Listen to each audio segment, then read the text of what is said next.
On now. Morning. And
morning, everybody. Welcome to the Statutory Planning Committee meeting of the 24th of September 2025.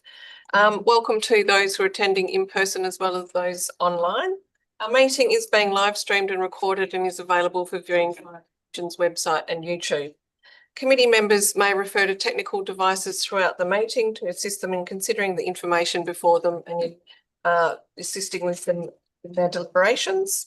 I'd like to acknowledge that we're meeting on the lands of the Whadjuk people of the Noongar Nation and pay our respects to elders past and present.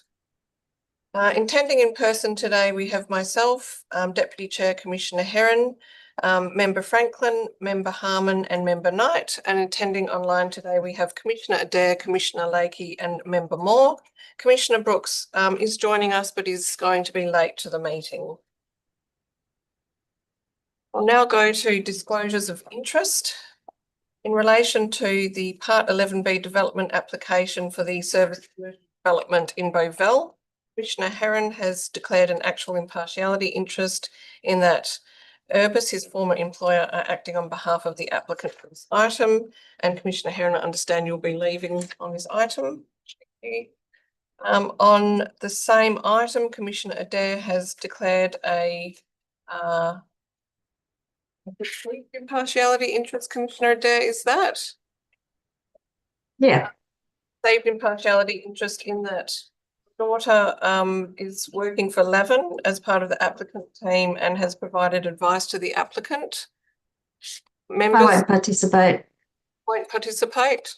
Okay, so I'd say actual impartiality interest. Okay, not participating, thank you. On the Part 11B development application for the multi-storey car park and commercial tenancy in Murdoch, Commissioner Lakey has declared an indirect pecuniary interest in that he is a director of Foundation Housing who are working with developer HU to develop an apartment building for social and affordable housing on lot 121 directly adjacent to this lot. The site in question and HU are the proponents for this item. Commissioner Lakey, I understand you're also stepping out on this item? Yes, I will. Yeah. Thank you very much. On the City of Wanneroo District's Planning Scheme number 2, amendment number 229, Member Harmon has declared a direct pecuniary interest in that Member Harmon advises employed by Satterley Property Group who have a number of projects within the City of Wanneroo. I'm happy to step out on this one. Thank you very much, Member Harmon. On the City of Wanneroo, same item, Commissioner Brooks has declared a perceived impartiality interest in that Commissioner Brooks has advised that Urbaqua have previously provided water management services to developers within Cell 6 of the amendment area. All projects in this area have completed and Urbaqua have no expectation of future involvement in the area. This has been recorded as a perceived impartiality interest. Members, is there any issues with Commissioner Brooks participating in this item on that basis? Thank you.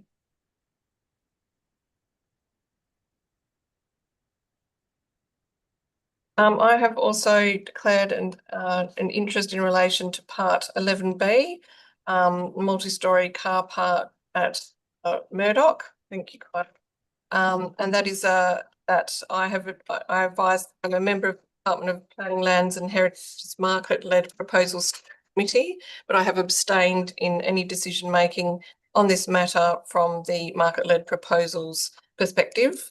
And also in relation to the local development plan for Charles Hotel and surrounding lots in North Perth, I have declared that I have previously met with the owner of the Charles Hotel in relation to potential development of the site during my time as Mayor of the City of Vincent, and my term concluded in October 2023, and that meeting predated that time by some significant time also. So members, on those two items, I have made an impartiality declaration. Are you happy for me to participate on those two items? Yes. Thank you. Members, are there any other declarations? I did actually lodge one for the Murdoch car park because of HU, and I have previously.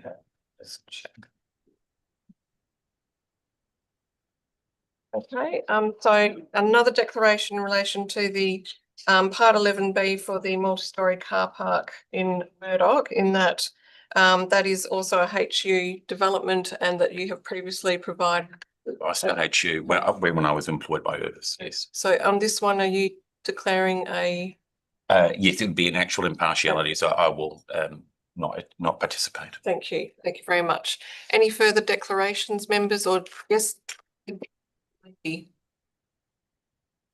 Thank you. Yes, I did raise one regarding the City of Wanneroo District Planning Scheme, noting that parcel property of one of the owners, and I used to provide mentoring services for some of their staff. That is now ceased. So I'm suggesting it's a perceived impartiality interest.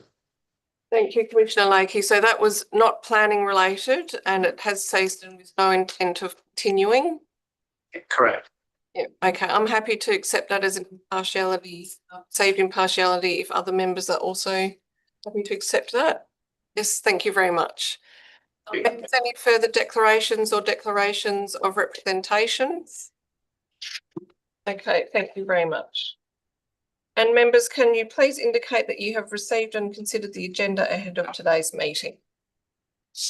Thank you very much.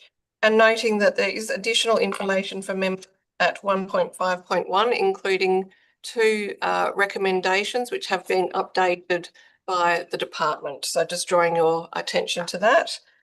Confirmation of the previous minutes of Wednesday, the 10th of November 2025. Members, are there any queries or issues to raise with the minutes? Okay, can I please call on the mover and seconder? Thank you very much. Moved by Commissioner Herron, second by Member Knight. Any dissent? Thank you. The minutes are carried. We will now move to deputations and presentations, but because of the fact that we do have three Part 11B development applications and one LDP, which in comparison is quite straightforward, take the deputation on the local development first and then deal with the item before we then take the deputations on the 11B application. So for those here for the 11B applications, thank you. It shouldn't take us too long. I think it's just a bit more of an efficient way to move through the business today. Thank you. Thank you, Chair. I welcome everyone that is present in order to make a deputation to the morning. You will be invited to join the table or invited to a panelist via Zoom to deliver your deputation. You have been advised of your allocated time, which will appear, which will be managed by a time which will appear on the screen and count down that time. If you do have a PowerPoint presentation this morning, this will be displayed on the screen about your deputation and you're requested to advise as you wish to advance the slides. So moving to the first deputation on the agenda this morning, which is on item 3.4 on the agenda, the local development plan for Charles Hotel surrounding lots North Perth, amendments to residential design codes. We're welcoming Mitchell Horry from the City of Vincent via Zoom.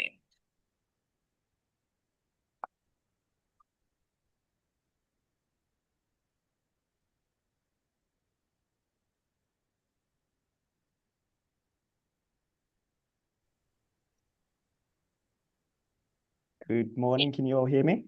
Yes, we can. Thank you. Over to you when you're ready. Thank you. Perfect. Thank you.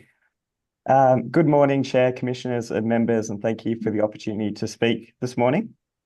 The Charles Hotel comprises 11,500 square metres across 11 individual properties and is the second largest piece of land in single ownership within the City of Vincent. Our local planning strategy recognises this as a strategic development site that could provide for greater development potential. This would include increased building height and density that could provide for a mix of dwelling types to cater for a growing population and stepping down to address the existing heights of the surrounding residential context. This LDP has been an extensive piece of work. Engagement with the applicant and the department first began in 2018 and culminated in council supporting the LDP in August 2024. We thank the department officers for their assessment and recent engagement with the city.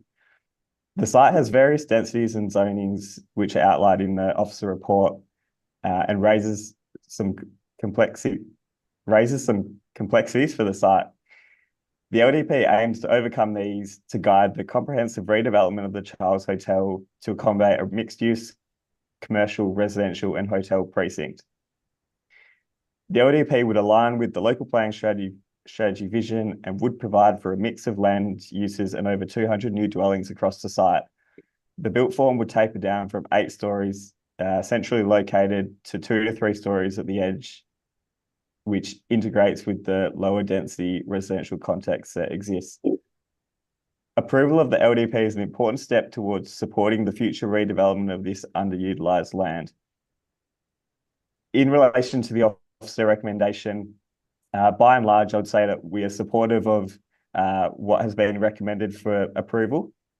In terms of the elements that are recommended for refusal around the building height and the site area components, I think that speaks to the challenges where we do have the different R codings and zonings, which can result in a disparate built form outcome, which the LDP was intended to address and respond to a more site responsive approach. But I would also say that it's an issue that is on our radar for our planning scheme review, which is underway at the moment, and we would be looking to, I suppose, tidy up the zoning and the densities in view of the LDP so they are more consolidated and consistent across the site. So if those elements were to be refused today, I don't think it would be fatal to a redevelopment, and we would be able to work with a future proponent as they work through detailed design to come up with an approach that would respond to the context and work through the complexities while that takes place. So I will leave it there, but happy to answer any questions, and thank you again for the opportunity to speak. Thank you very much, Mitch. It's Emma Cole, Chair, speaking to you now. Just on the scheme review, what's the time frame for you to look at that? Thank you, Chair. So we are currently progressing with the strategy, our strategy review at the same time. So that is currently with the department for approval to advertise. In the background, we started the work to progress the scheme review, and our thoughts would be that once we're able to get the strategy to a point where I suppose that's been supported by council after advertising, that's when we would really start to progress the scheme review more in the public realm. So potentially the first part of next year, depending on when advertising can commence. Can I just ask what, in terms of the landowner, what are their intentions in terms of development of the site and their time frame? We haven't spoken to the applicant or the owner for a little while, but during the LDP process and culminating in the council meeting last year, I don't think they're looking to move anytime soon. I think there's some complexities in the market that they are trying to work through, but the LDP would give them some level of confidence to be able to move forward and have those discussions and work through the next stages. So I don't think it's without knowing, but my sense would be I don't think it would be something that would be happening in the short term. Okay, and there could be then alignment with the scheme review to tidy up those issues. Okay, thanks, Mitch. Members, questions for Mitchell? Okay, no questions. Thank you very much for your deputation, and just for your information, we are going to deal with this matter first before we proceed with the remainder of the deputations today. Thank you.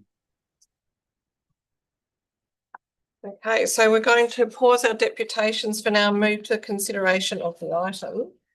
So it is item 3.4, the local development plan for the Charles Hotel and surrounding lots in North Perth, amendments to residential design codes, and we're joined by Ben Heth and Jeremy Thompson. Ben and Jeremy, thank you for the report. Is there anything that you want to add, or just questions? Not at this stage, Chair. Thank you. Any questions for Ben and Jeremy? Questions? Okay, thank you. Can I call for a mover and seconder for the item? Moved by Member Franklin, seconded by Commissioner Heron. Member Franklin, any comment? No, well, I believe that this should progress for the future planning of the site. And with the recent deputation from the City of Vincent in regard to getting the scheme reviewed, I think that would be a positive step to facilitate that. Thank you. Commissioner Heron, any comment?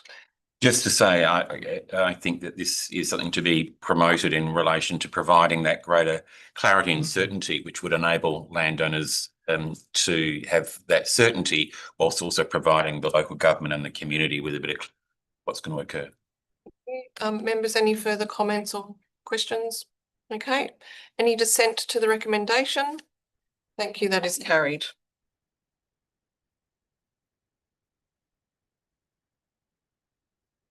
We will now move back to deputations, and the first deputation on item 3 on the agenda, which is the Part 11B development application for the service commercial development at lot 805 Chapman Road, Bovell. And we're welcoming in person Tim Dawkins, Emma Dunning, Alex Drake Brockman, and Alex.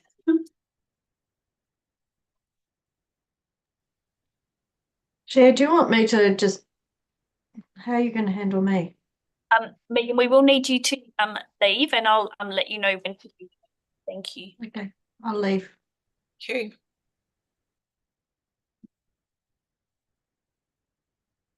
Ready.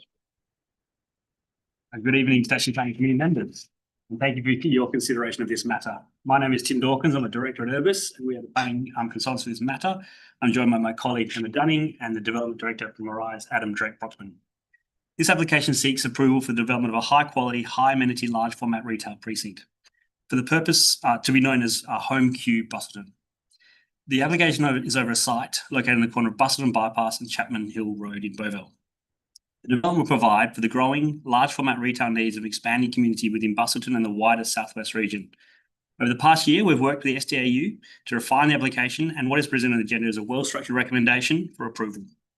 We'd like to pass on our genuine thanks to all that have been involved in the project, which formally kicked off in a pre-lodgement meeting in July 2024. And subdivision has been approved by the Commission in July this year, and board works are currently underway, and we're excited to commence with the built form proposal. Busselton Home HQ provides a unique opportunity to develop a cohesive, large format retail precinct to support the growth and development of the Southwest. The proposal provides for the establishment of nearly 50,000 square metres of large format retail floor space. The agglomeration of these uses is one of the fastest growing regions of Western Australia, has drawn the attention of many key national retailers, which would otherwise have been very unlikely to have entered the region. They also the precinct will provide value comparison shopping for residents of the Southwest as they furnish their homes and tend to their gardens, as well as create significant opportunities for employment. Given the 3-minute time limit and the very comprehensive agenda, I'm not going to go into any particular matter in detail. Instead, would be prepared to answer or happy to answer questions the SPC may have. I would like to ensure that we have time to discuss the changes we've requested to 3 of the conditions. However, very briefly, the site has long been envisaged to be developed. Planning intent for the land was changed from to service commercial in 2012, through the city resolving to undertake a scheme amendment to facilitate a new precinct to cater for service commercial, motor car and boat marine sales, and light industrial development. In 2017, the city resolved to further amend their scheme to remove the motor car and marine sales, leaving just service commercial and a light industrial precinct. Land use considerations. The site accommodates bulky goods showroom and garden centre, which are permitted as of right on the site under the City of Busselton's local planning scheme. Additional uses of trade supplies and restaurant cafe are sought under clause 171R of the regulations. The proposed cafe on the site is intended to provide for the amenity of staff and customers visiting the site, and not intended to be a draw card for single purpose trips to the site. As outlined in the agenda item, a cafe is intended to operate in the same manner as a lunch bar, which is a permissible use on the site. The key differential is that a lunch bar cannot have seating for customers, whereas we're proposing to have seating in the lunch bar as people undertake their comparison shopping. Trade supplies. The intent of Special Provision Area 48, in which we are within, is to enable the use of the development site for a service, commercial and mixed light industrial precinct. We're seeking trade supplies land use to be added applied to a single tenancy. The trade supplies land use is appropriate on this site and within the service, commercial and mixed use precinct. Under Local Planning Scheme 21, trade supplies is a D use in both the service, commercial and light industrial zones. This demonstrates that trade supplies as a use is consistent with the objectives of the zone and that is anticipated for a site like this. Tim, can I just ask, as you are at time, do you want to talk about the conditions modification requests? Yes, please. The issues that you have talked to are covered off in the report, so I think that we could move there if you're happy to. Great. So we are supportive of the conditions. We're just seeking changes to 3 conditions. Condition 3A, 18 and 22, 18A and 22A.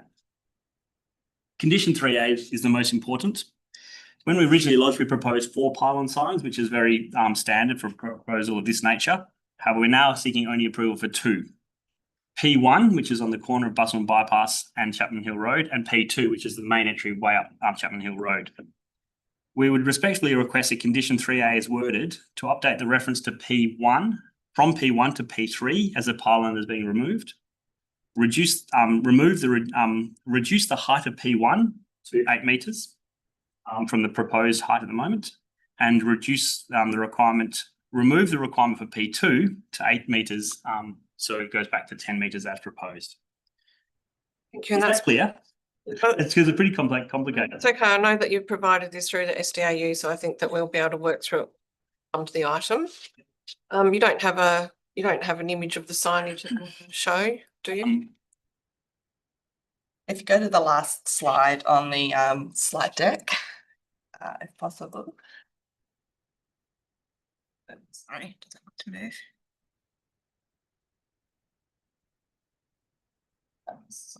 So to start, that's P1. Yeah. So that's the slide. Back to the external image with the large Slide 5. Yes, thank you. So we proposed 4. We're now proposing 2. That's P1 on the corner of Busselton High Pass and Chapman Hill Road, and then there's another multi-tenant site pylon sign up Chapman Hill Road.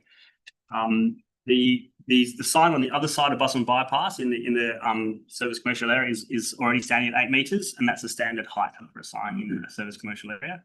And the policy talks about 1 sign per lot of 6 metres.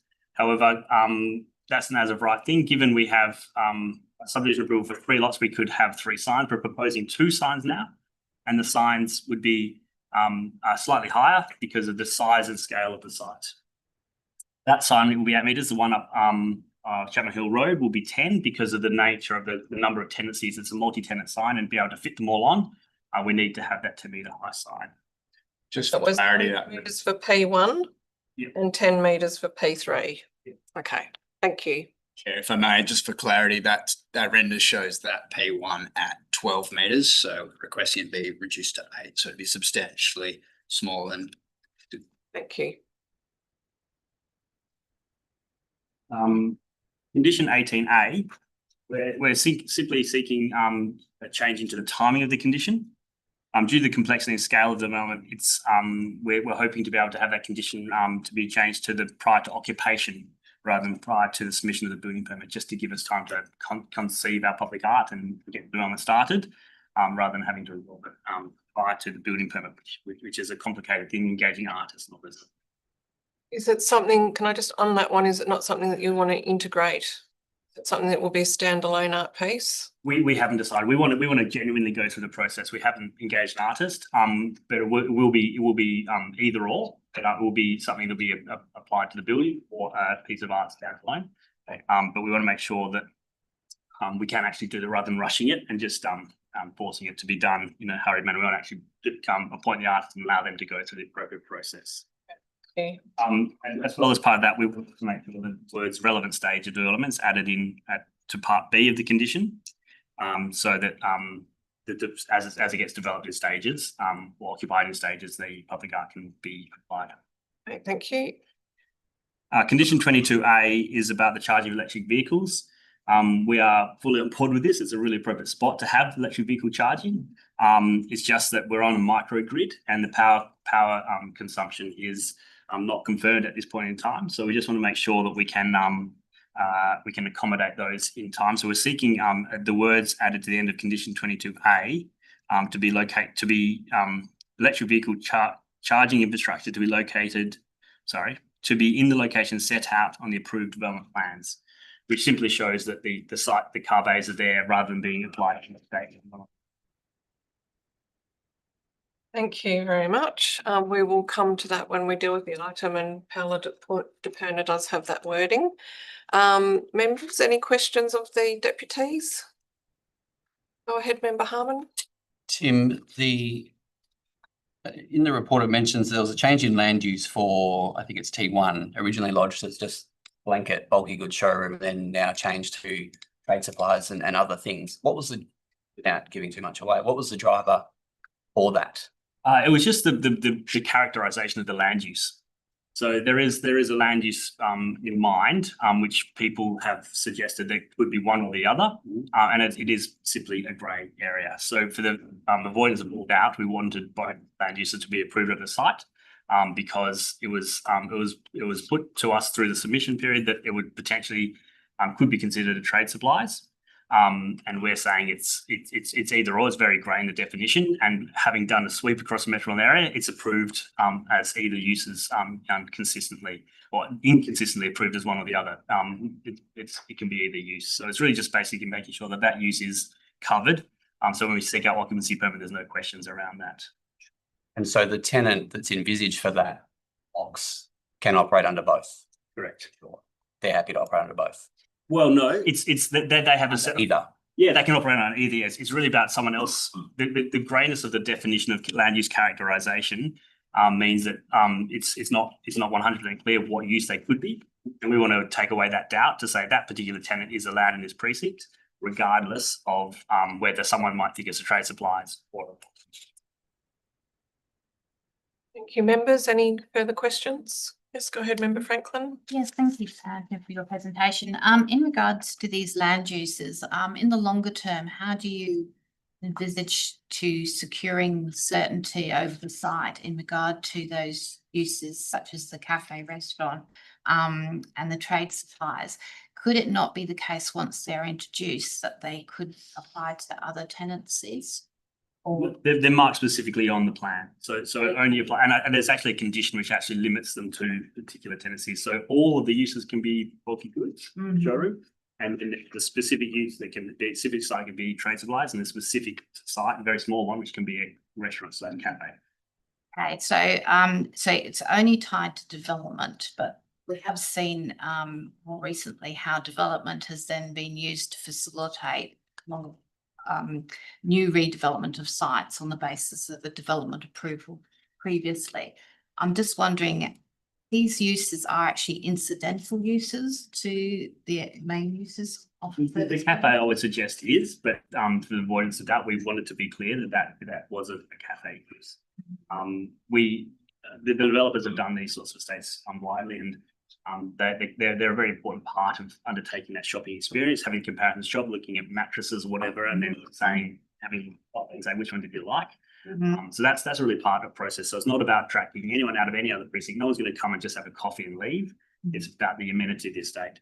The other land use is purely about the characterization and the definition. So it's not incidental. It's whether or not someone will be trade supplies for bulky goods, and it's actually through a lot of work we've done with the SAU, I believe it's a drafting error that it was omitted from the original scheme, because when the scheme was set up, it says all these uses are P as of right uses, and everything else is prohibited. But at that point in time, they didn't have a trade supplies definition, and then when they brought it in, which they didn't actually propose to do, was brought in through the minister's insistence.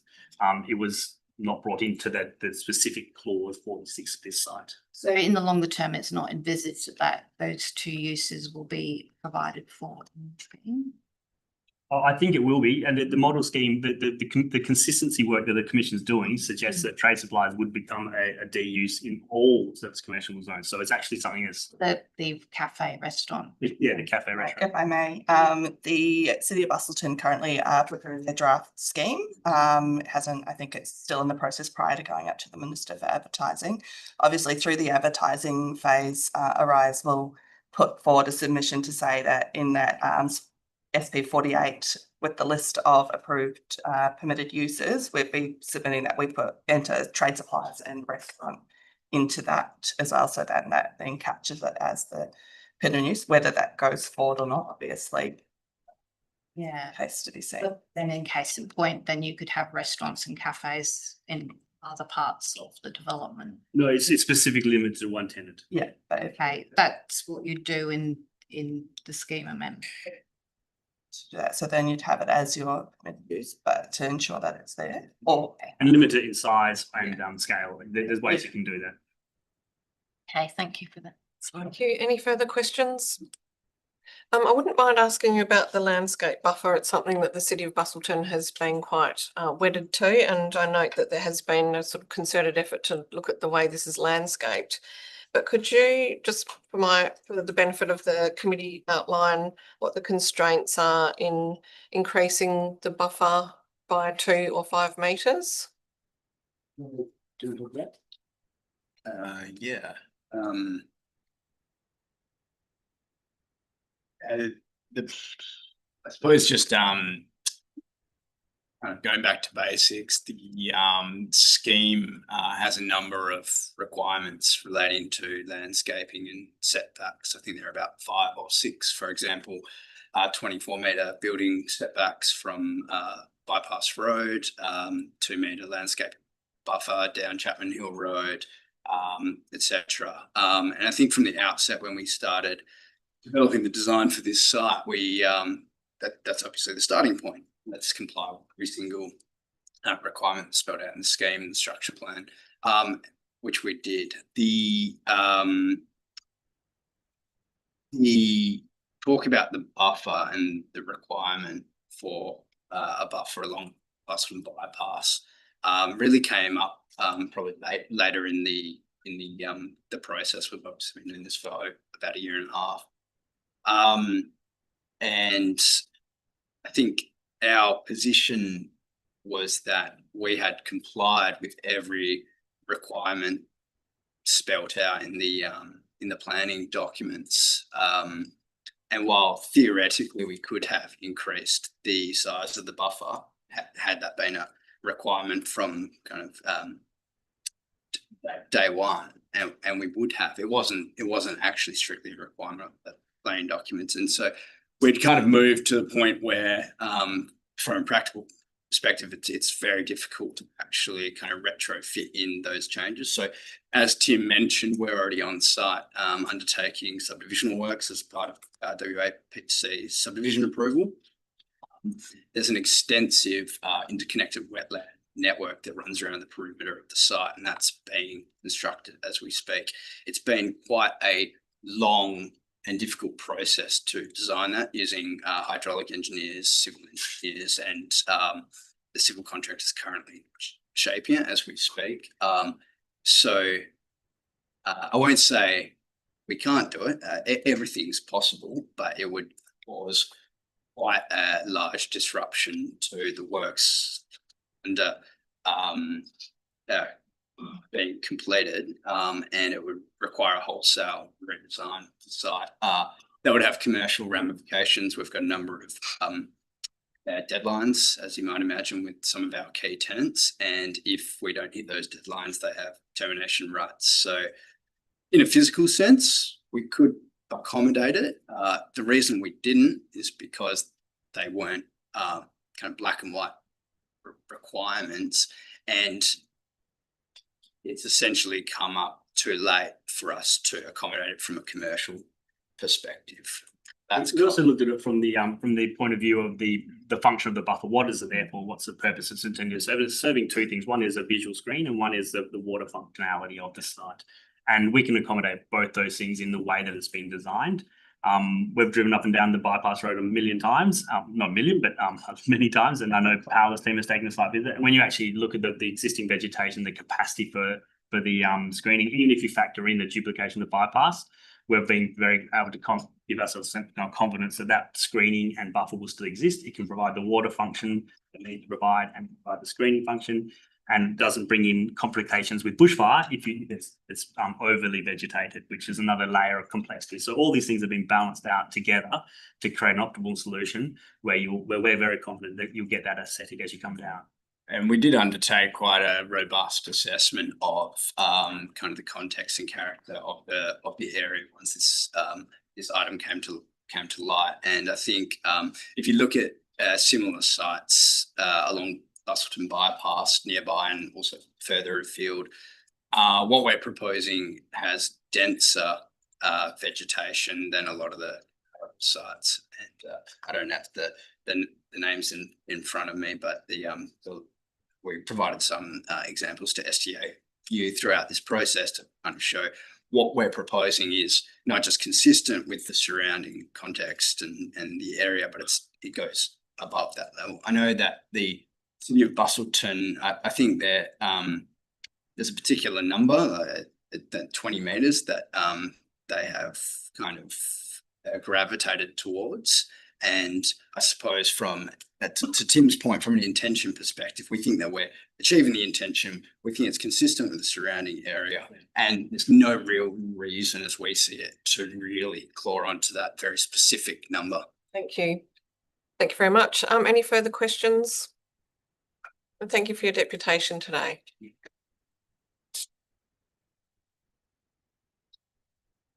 Deputation this morning of item 3 points the agenda, which is the Part 11B development application for the multi-storey commercial tenancy at Lot 1. And the portion of Lot 121, number 5, Wood Road, Murdoch. And we're welcoming Sean Fairfell and Reece Johnson.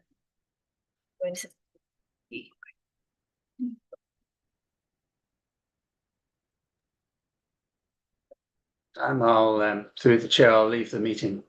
Thank you very much.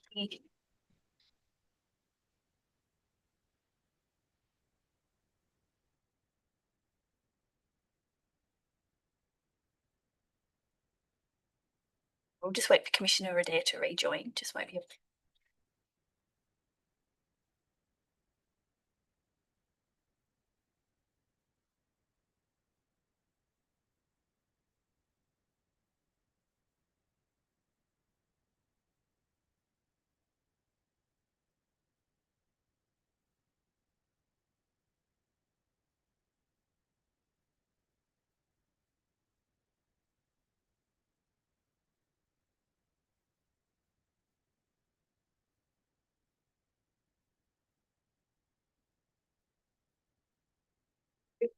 We're just starting off on the next deputation. Sam. ready.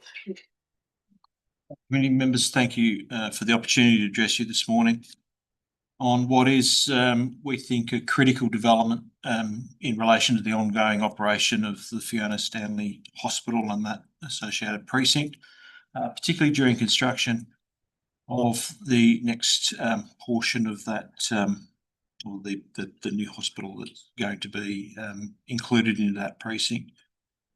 This development's been integrated into the precinct, and particularly in relation to the adjoining site, which will accommodate social and affordable housing. I do note the comment that was included in the submissions about why there is a need for a public car park where we've got substantial public transport being high frequency buses and a train station. And there's really just one answer to that. There's a 24-hour hospital.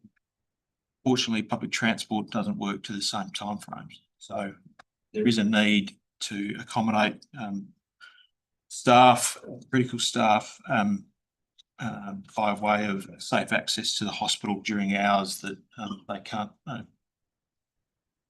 use public transport. In my deputation request, I'm not going to go through all of that. We are generally supportive of the recommendation that's before you today. We have asked for a couple of we say minor modifications to conditions. I note there is a number of conditions that refer to plans and report management plans. Part of the detailed design, which we have started, some of those reports and plans are being tweaked. The acoustic, as an example, is being tweaked as we start to work out what equipment plant we're going to use. The waste management plan will be updated once we have tenants in place. So we would just ask that there is the ability to modify those plans as we continue through the detailed design, rather than having amendments and conditions separate.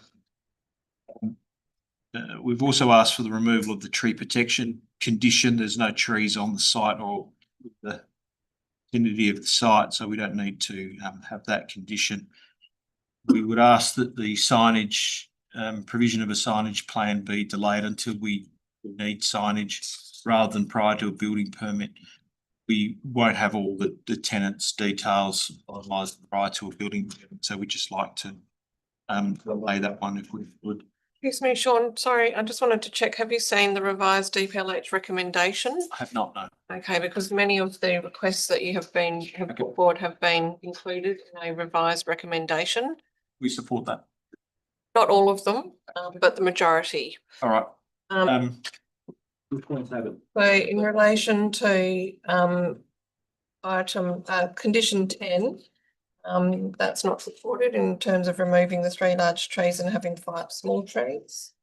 The condition 12 request is partially supported, and that is around still requiring further assessment. So there's not, I think that we'll have to look at that one when we come to it. And the final request, no, sorry, the last 3 requests are not supported across conditions 22, 23 and 24. That's the SDAU's recommendation to the committee, and of course we can discuss those when we come to the item. Okay. Look, just in relation to condition 10, which is the landscaping condition, we've recently obtained the as constructed drawings for the PAW. And there is a large drainage cell that occupies almost the entirety of that PAW. But we're unable to plant, so we had a deep soil zone. There is no deep soil on that portion of the adjoining lot. So we're unable to plant large trees other than in elevated pots, which would then impact the ability for people to use that as a pedestrian access way. So that's so we don't have a problem contributing to landscaping in that zone, but it will have to be above ground given the site circumstances that we've just identified in the last couple. Okay, thank you, noted. And then 12. So again, the management plans are about the ongoing work that has been done as part of building permit preparation of building permit. So we don't. So the way we've structured the wording of those conditions is that those updated reports are to be referred back to the SDAU for their review and approval prior to those being enacted as part of the, I guess, the approval. Yeah, in fact, the response from SDAU there is that the assessment's been undertaken on those submitted documents. So they're saying that would trigger a further assessment. So again, we can discuss when we come to that. The changes are minor, but changes are likely to be minor, but you know, the tying it to a specific report. Thank you. And any comments in relation to conditions 22, 23 and 24? That's the same. Okay, all right. Thank you. You are over time now, so if you're happy for me to open up questions to members, any questions, please, members? No question, but thank you very much for your deputation. It's useful to work through the condition. Thank you.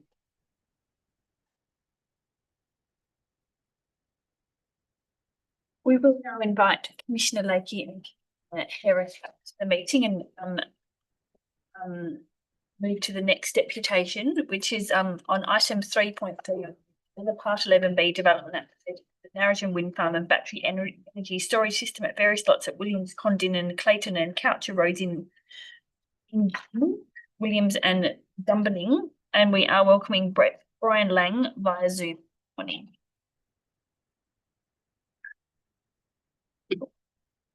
It's going to follow your lead on it.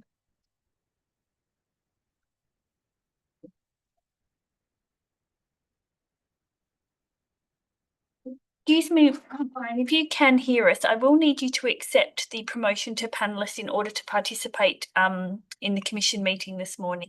Go, yeah, it's worked that time.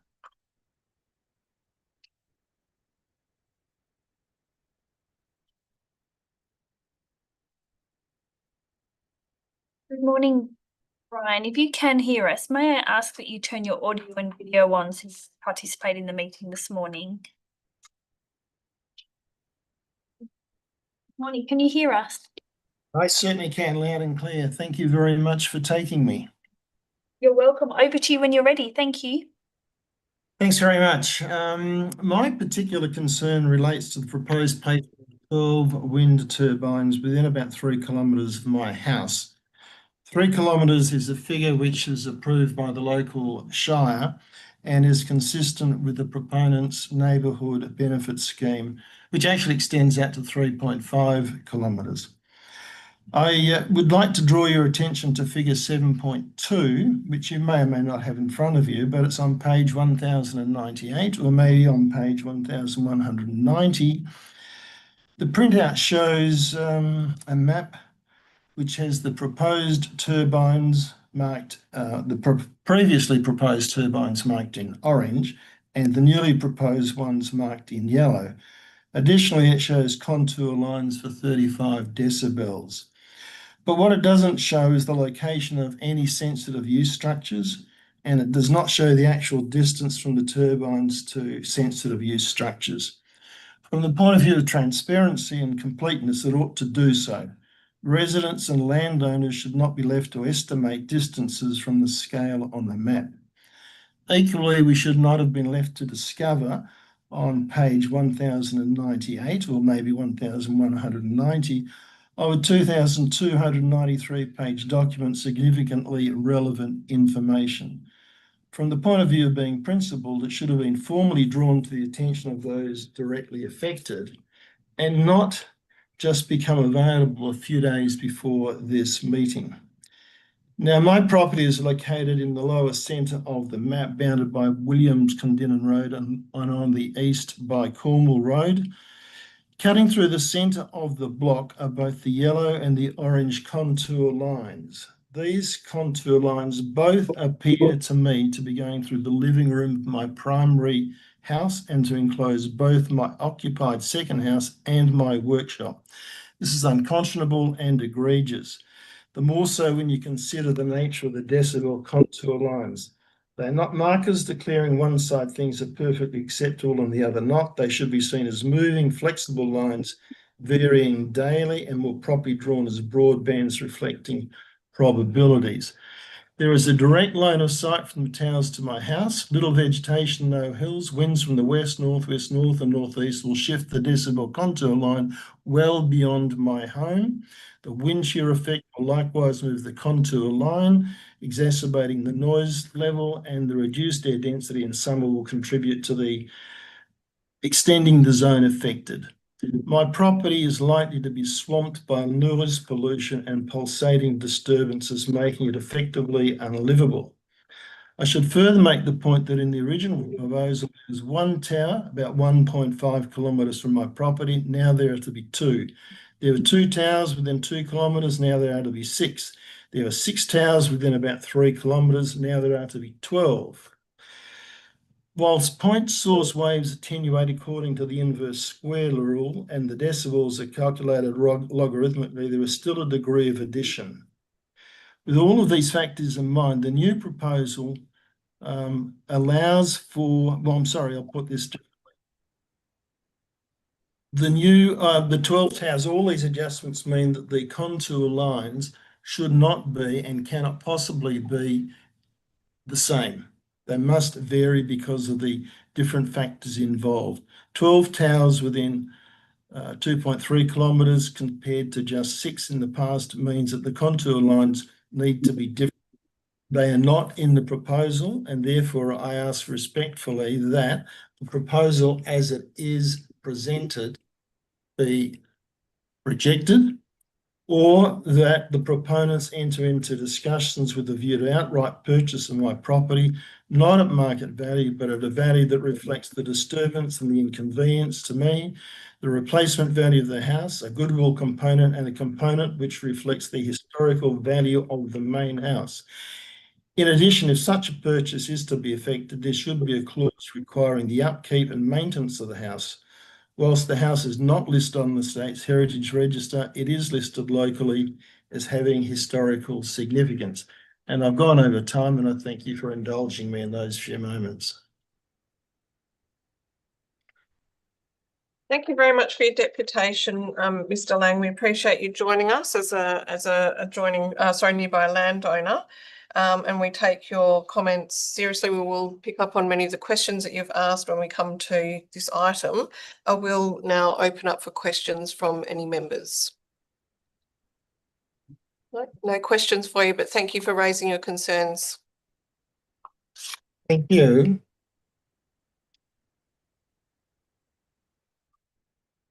The next deputation, also on item 3.3, we're welcoming Matilda Lloyd and Binder Schultz. If you'd like to join us on the table, thank you.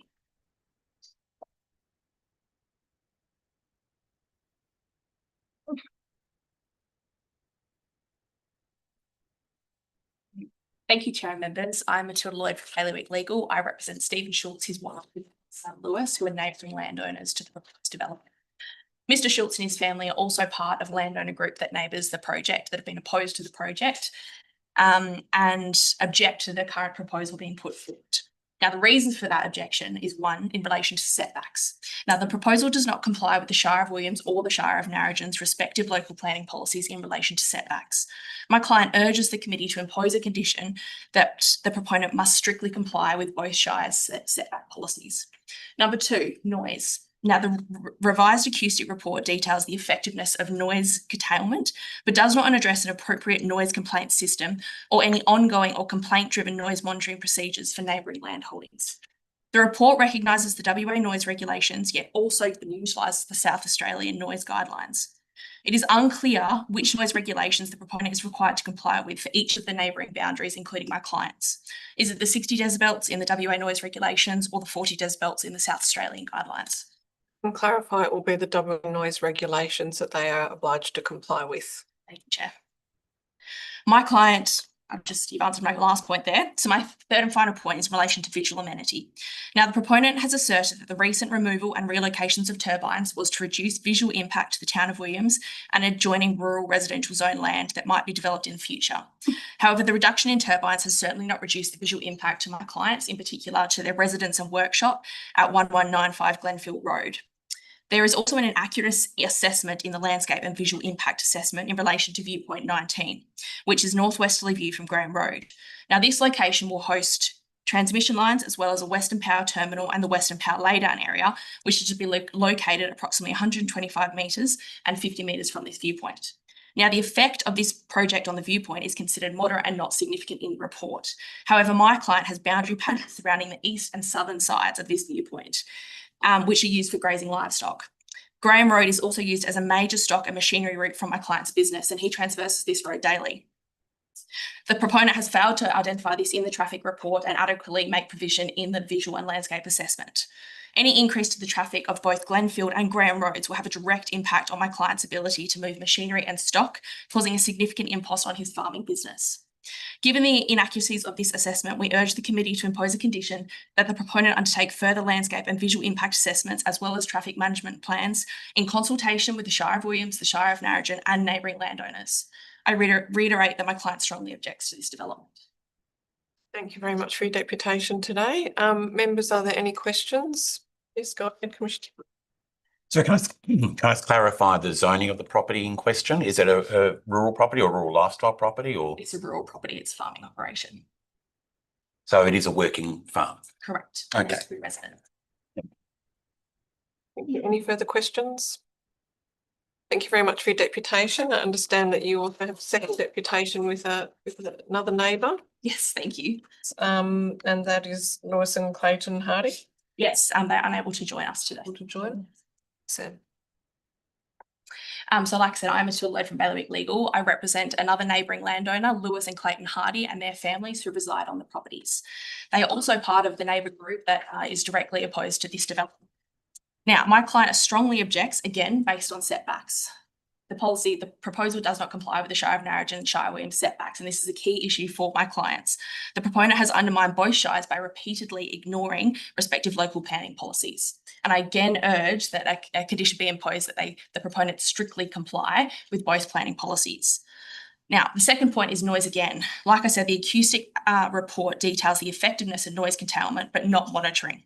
My client has 3 established residential dwellings, as well as 2 proposed residential dwellings within close proximity to the proposed development.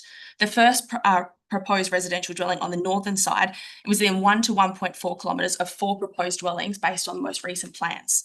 The second dwelling is on the southern side. Now, both properties have received planning approval. One has a building permit and one is awaiting a further building permit. The report again recognises the WA and South Australian guidelines, but there is not any clear indication in the reports as to what the decibel reading will be for these proposed new dwellings, as the proponent does not recognise that they have been made appropriately, that my client has made them vexatiously. My client has been on the farm for many generations and has an expanding family, hence why he needs to expand and build new dwellings. And that's the end of. My client asked the committee to provide a position about the noise specifically to his boundaries, and my client further seeks a condition that any conditions relating to noise and setbacks are applicable to existing dwellings as well as future proposed dwellings that have been approved by the relevant shires. Now, the last point is in relation to aviation. Now, the proponent has failed to provide adequate consideration for my client's private airstrip, which is approximately 2.28 kilometres from a proposed wind turbine generator based on the latest plans. The proponent has asserted that the aerial crop spraying operations that the airstrip is currently used for are not likely to be impacted by the wind farm. However, the proponent has not engaged with my client or the users of that airstrip. Therefore, my client requests that a condition be imposed on the proponent to submit a further aviation impact assessment on the advice from my client and any pilots, and also to consider putting radar receptors on the turbines for the purposes of aviation safety. Now, in the event that the committee is inclined to approve the development, my client seeks the following conditions imposed on the proponent. 1, that the proponent must strictly comply with the setbacks imposed by the Shire of Narrogin and Shire of Williams. 2, that the proponent must undertake further noise monitoring and develop a noise complaint system prior to the commencement of their development. And 3, that the proponent is required to submit an updated aviation impact assessment to the WAPC on advice from Hardy Nominees Proprietary Limited and users of the airstrip. I reiterate that my client strongly objects to this development. Thank you very much for your deputation. Can I just take you back to the proposed dwellings? Did you say there are 3 proposed dwellings? There are 2 proposed dwellings and 3 existing. One has a building permit and one is waiting. Okay. They have both been approved by the Shire. Okay, thank you. Questions, members? Commissioner Herron? Thank you. In terms of the dwellings, can I ask, when were the dwellings proposed? Were they proposed post the wind farm proposal being advertised? Shortly after, but my client had not engaged in proper consultation with the proponent at that point. And was there a specific reason for the locations being selected? So that lot actually neighbours the existing lot where the existing dwellings and workshops are. So it's in close proximity for anyone that's living in those dwellings to access my client's workshop area, shearing shed, workers' accommodation. Okay, so they were the most logical locations in your view for the dwellings to be located, is that? My client is a registered proprietor. He's entitled to determine. No, I'm not questioning the right. I'm just wanting to understand the driver, because there was the assertion that you made that this was completely independent. I'm just wanting to understand the drivers. I think that that's a reasonable expectation. Yes, completely. Sorry, member. Yes, it is. My client chose these locations because it is in close proximity to existing residential dwellings and it is in close proximity to the current workshop area. Okay, and can I also ask then, from the aviation perspective, the airstrip, so has that got noise requirements or anything attached to it? There wasn't any identified in the report, but again, no consultation has been made about the noise requirements. It hasn't been investigated. But when the airstrip was approved, were there any requirements imposed on the airstrip? Or We don't have records of that. The airstrip was approved more than 20 years ago. okay, thank you. Thank you. Any further questions, members? Thank you very much, Matilda. Next deputation, also item 3.3, we're welcoming Peter Stubbs and Simon Hudd.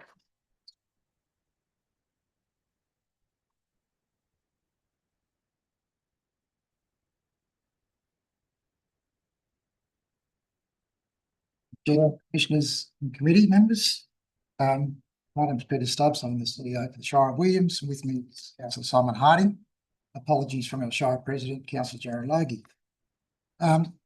This particular, you've just heard about the non-compliance with the Shire of Williams planning. So the Shire of Williams for an 800 metre setback from boundaries unless neighbours agreed something against that. The current setback by the proponent is 600 metres. So we clearly object to condition 5, conformity with plans on that basis. Our broader concerns, though, are that what's proposed, this is the first of at least 4 wind farms that are proposed for the Shire of Williams. And collectively, the cumulative impact of over 600 turbines and the transmission lines that are required to connect those to the southwest grid for the greater good of West Australians represents the industrialisation of the landscape. So we're not opposed to renewable energies per se, but we are opposed to a number of particular conditions on this application before today. In particular, condition number 20, 21 and 22, page 741, related to temporary facilities. We had numerous engagement with the proponent and encouraged the proponent to consider temporary facilities and to be more pointed to construction camp facilities for over 4 people inside the town of Williams and Narrogin, so that we can leverage legacy benefits from the construction phase of the project, legacy benefits in terms of future housing, future aged care facilities, etc. That's denied if we go with a greenfield campsite on a farm. We miss out on those legacy opportunities. So what we're looking for in the community of Williams is to get some community benefit out of what is a significant construction phase, knowing that there are at least 4 other projects to construct over 600 towers within our district. So that would be the first thing that we asked you to consider is condition 20, 21 and 22 and how you deliberate on that. Our other major concern is advice note M, which is not a condition but an advice note on page 746 related to the Community Enhancement Fund.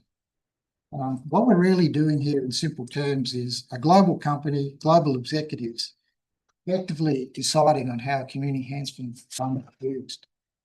Community people have very little say in how that is delivered. This is completely contrary to the position of over 40 local governments in Western Australia who've made their position clear that their expectation is $1,050 per megawatt per annum indexed to the consumer price index. That's a common standard across Australia. It's nothing new.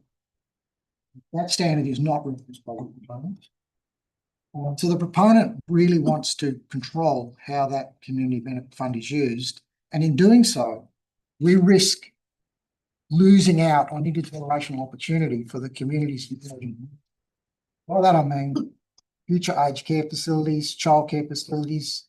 The funds will not be towards what are strategic uses and instead they're controlled by some executive or global. I don't think that's appropriate. Thank you very much, Peter, and thank you for joining us. That you're down for the Walgett Convention, so it's really nice to be able to have you here in person today. Appreciate your deputation. I'll now open up for questions from members. Go ahead, Commissioner Herron. Thank you very much for your deputation. Can I clarify just a couple of things? So in terms of the temporary facilities, and point is understood. However, I know that there has been some studies around the place in terms of the potential negative impacts of having temporary accommodation within towns. It's quite a, has the town considered what the implications would be if that were to, is there an acceptance that if there were to be that facility in town that there may be negative consequences? Absolutely, but the positives outweigh the negatives. Thank you. The lived experience of, myself in other regional communities around Western Australia dealing with construction camps is they're better off in towns than they are in greenfield sites, because the legacy benefit occurs to the businesses and drags in and causes upgrades to headworks, which ultimately benefit developments down the track. Thank you. The other one, so in terms of the permanent workforce, assuming the permanent workforce is intended to be located in town, is that your understanding also? Permanent workforce for this particular project was quite small, probably 10 or 12 people. And I don't think there's any clarity at all about where they're supposed to be based. And probably the market forces will take effect, but you would assume the communities of Williams and Narrogin is where they're probably based. Thank you. And then in terms of the item around the setback, so the 800 metres, which you're suggesting is the requirement. Yep. So is that that standard was taken from was it taken from a particular standard, like a national standard or something like that, or is that something that was developed independently? No, we considered standards in other states of Australia in council in arriving at that particular setback. Thank you very much. Thank you very much. Go ahead, Member Franklin. For your presentation today. I was just wanting to find out where your strategy is. Have you prepared a planning strategy so you get a bit of an idea on your housing and utility servicing requirements, and how can that assist you in sort of administering the community benefit? Yes, we've got subdivision plans emerging and underway. We expect to lodge in November to encourage investment in private sector housing and public housing. So the town of Williams is growing at about 3% a year historically, and there's plenty of evidence to us to suggest that growth is accelerating. So we are planning for that. It's also a 23-hectare industrial subdivision under development. Thank you. Members? Peter, just following up on the question about your desire for the temporary facilitation of the construction workforce in the town, have you been able to meet with the applicant and identify sites that would be suitable for temporary use for a construction workforce in the town site? Yes, we've suggested at least 4 sites for the proponent on numerous occasions. It's disappointing that the proponent hasn't, in our view, taken that more seriously. And I'm aware that the Shire of Narrogin also encouraged the proponent to consider accommodation. Peter, sorry, did you say there are 4 sites that you identified? At least 4. At least 4. In Williams. Thank you. Any further? Those are on services, sewer, power. Serviced. Thank you. Any further questions, member? Thank you very much for your deputation today.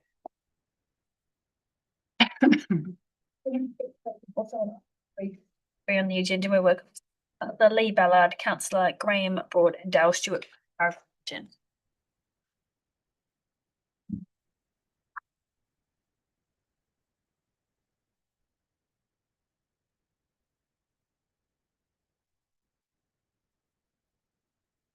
Thank you, Madam Chair and panel for allowing us. President Ballard, Deputy President Broad, and CEO Dale Stewart. Thank you for allowing us this deputation today. As you've received the forms we've actually put in prior to deputation and then our deputation, but our following on from the Shire of Williams, our biggest concerns are setbacks, and once again we have our council policies that were set for these applications when it come to the WA Planning Commission. We've also, as the Shire of Williams mentioned, the community impact that we're actually dealing with as a Shire. We've actually had, this is the 3rd project that's come to of this or a JDAP in the last 3 months. We've got 3 more coming. So we've got a lot of projects in the renewable space going on in Narrogin now. Some of our other issues, I suppose, is looking at the requirement that the proponents put forward with the changes to 5A and 5C, which the Shire doesn't support. and 14 also. We believe they should be as stated in the already. Commission 1920 that they've also asked for a request to change. Our issue for the Shire is if they do not build all the powers for some reason at one time, then that infrastructure stays there for a lot longer than it should be. On condition 27B, the decommissioning, the way that reads at the moment, if the proponent goes or the proponent or the future proponent goes into administration, is the decommissioning left up to the landholder, as it's actually not very clear as to who's actually going to wear that burden at the end of the process. Going back to temporary workforce accommodation, it's something that the Shire of Narrabeen have been working very hard on to make sure that the temporary workforce accommodation is actually either in the Shire of Narrabeen and the Shire of Williams rather than on site, for the reasons explained earlier. We believe that should be, and we've been working very hard with the proponents to, and we believe it should be removed from this application, and so they can actually work harder with actually making sure that there's a legacy housing process out of these proposals, so that the future is growing for the regions. As was mentioned, we are turning rural land into industrialisation. That's a given. It's a mandate by the state that we have to, that's coming forward, and we've got to deal with it. So I believe that there should be some looking back at these communities and how they're going to deal with that and how that's going to look in the future.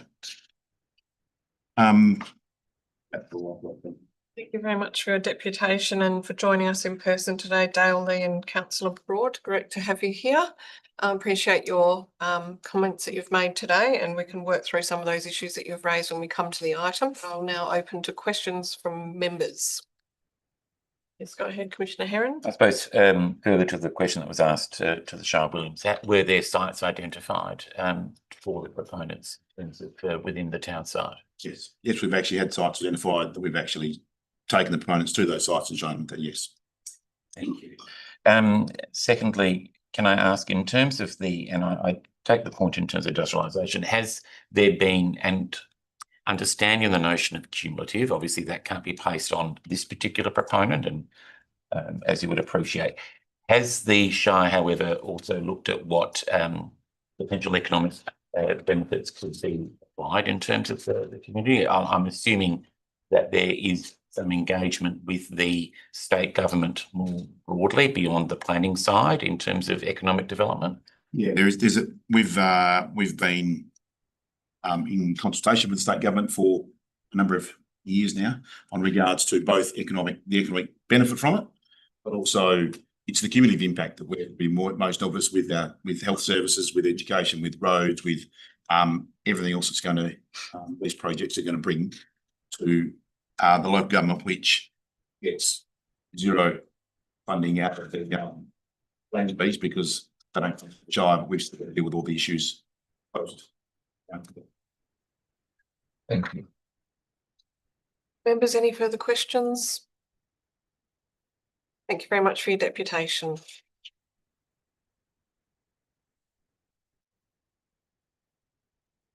The next deputation this morning is on item 3.3. Reese Williams, Robert Corelsi and Cameron Kennedy.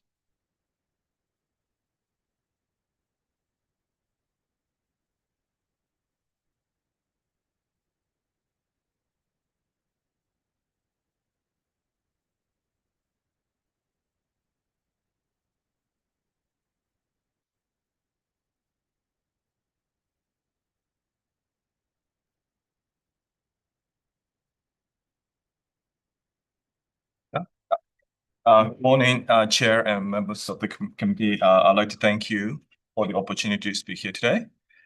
Firstly, I'd like to say thank you to the officers and SDAU for all the support that you have given to this application since May 2024, our first launchment.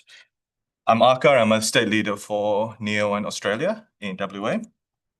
We are one of the largest renewable developer in Australia. We invested over $7 billion nationally, and to help accelerate the nation to transition to a renewable energy future. We are also an end-to-end developer, owner, and operator.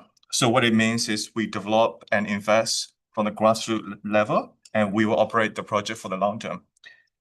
It helps us to understand the issue on the grassroots level and develop and deliver high quality project and remain a trusted partner. Narrogin Wind Farm is part of our journey in WA. We began our development back in 2022, and we built strong relationship with the landowners, their families, traditional owners, the Shire of Narrogin, the Shire of Williams, and the local community. And their engagement and feedback have been critical in shaping the project to where we're today. And I would like to thank you for that. We also bring a track record of delivery. So an example is right at the heart of Collie. Since the DA approval in 2022, we deliver and develop and constructed our battery to operation within 2 years. So that battery now is helping to secure the grid energy security. It demonstrates our ability to move quickly and make commitments. And for Narrogin Wind Farm, we want to do the same thing. So we want to help support WA government to retire coal starting from 2028, and we believe that Narrogin Wind Farm is critical in supporting that. For us, the success is not just about launching a wind farm and constructing the wind farm. It's about being a responsible part of the community. We want to deliver local jobs, share benefits with the community, and ensuring that the project continue to coexist with the community. In closing, it is more than a wind farm. It will represent the long-term investment, meaningful relationships, and new opportunities for Narrogin and Williams. And we look forward to continue the journey together. But thank you for that. I'll hand over to Rob. So thank you to the chair and members of the committee for the opportunity to speak today, and reiterate Arca's point of thanks for DPLH officers for their collaborative approach from pre-lodgement to now, and for their hard work in completing their assessment and preparing a report ahead of this meeting. Could I move forward a slide, please?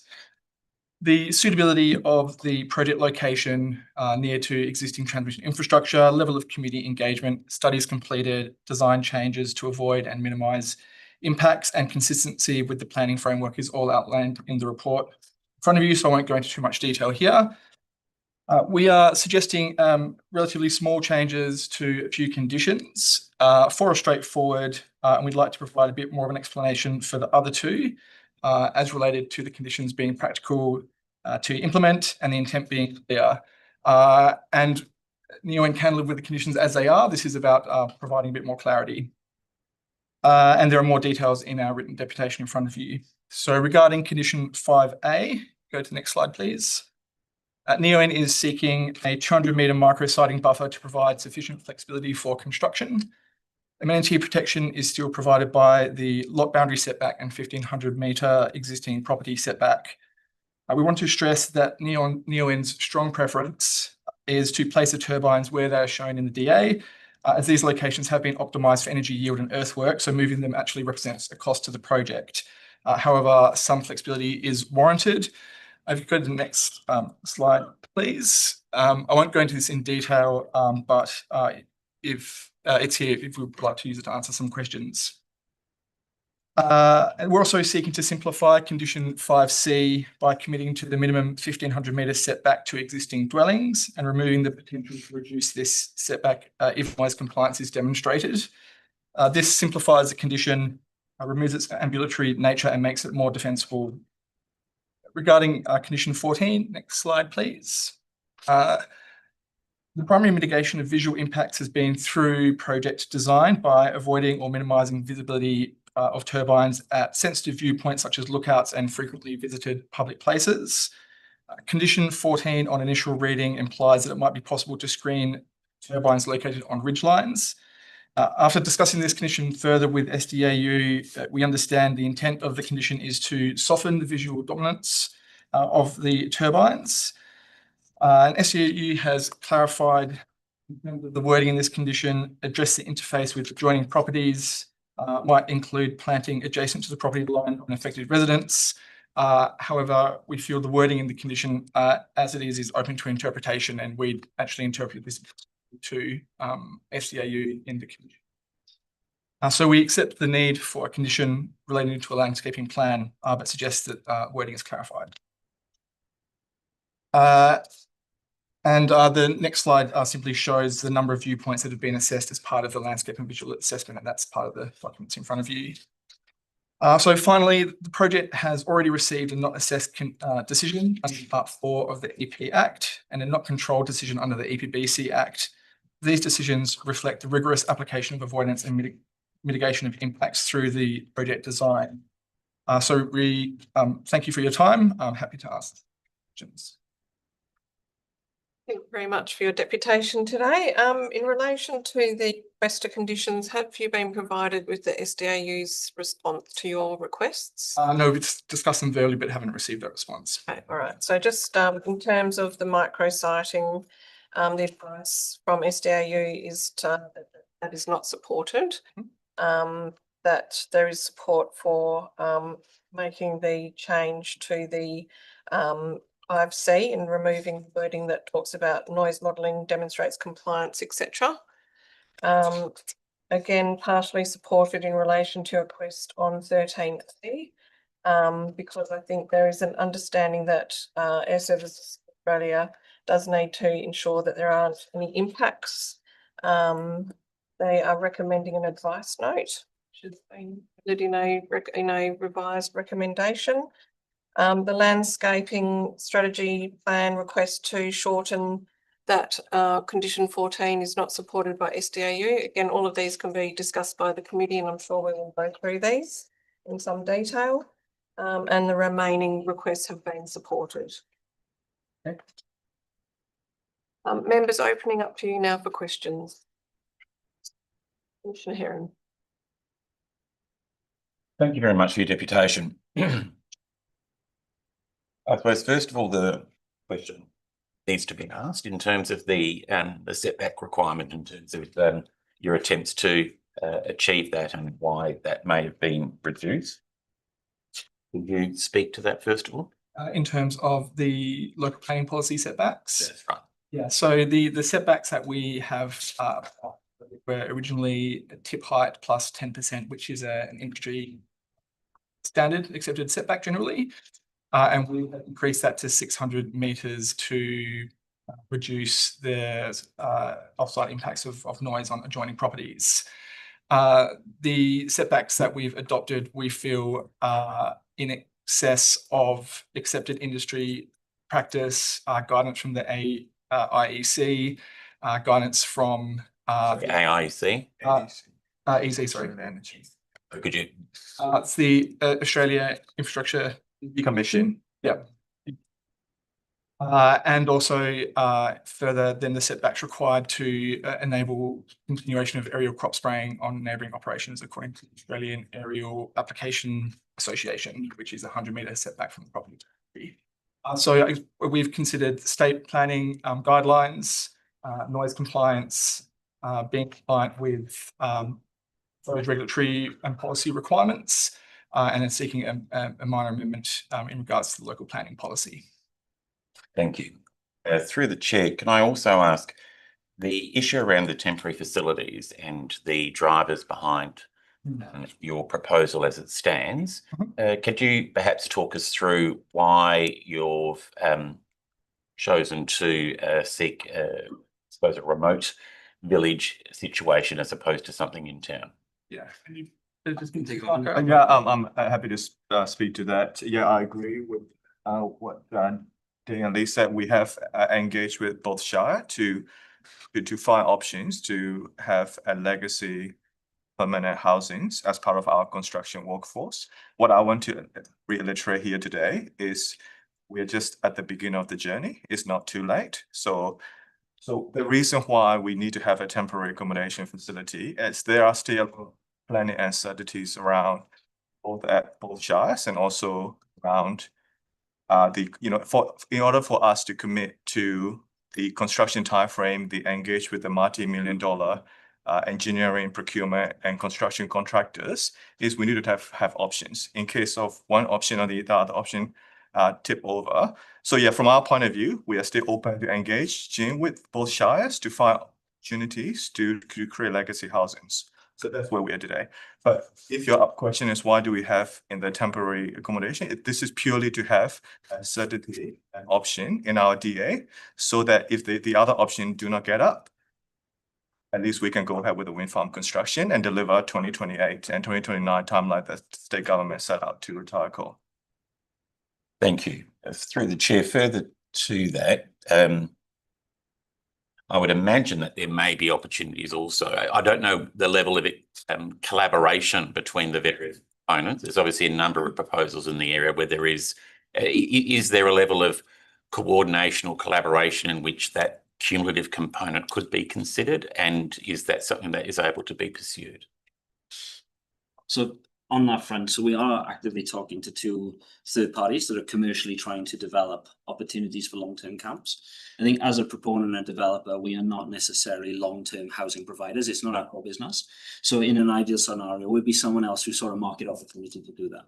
We have, through introductions through the Shires, have 2 parties that we are talking to and continuing to talk to. I think once the project has some certainty, then there's some room for all parties to move forward when there's the ability to make commercial decisions on investments and commitments. At this stage, you know, as the project is still in the planning phase, it is hard to make commercial commitments, but there are 2 parties we've identified that would have housing, accommodation, or temporary camps that, you know, would have a lasting impact beyond this. But we need that backup in case those negotiations or commercial agreements can't be made or those parties can't deliver to our timeframes. Thank you. So through the chair, I can be clear then that the final determination in terms of that accommodation is yet to be determined, but this is about having a, if you like, a fallback position.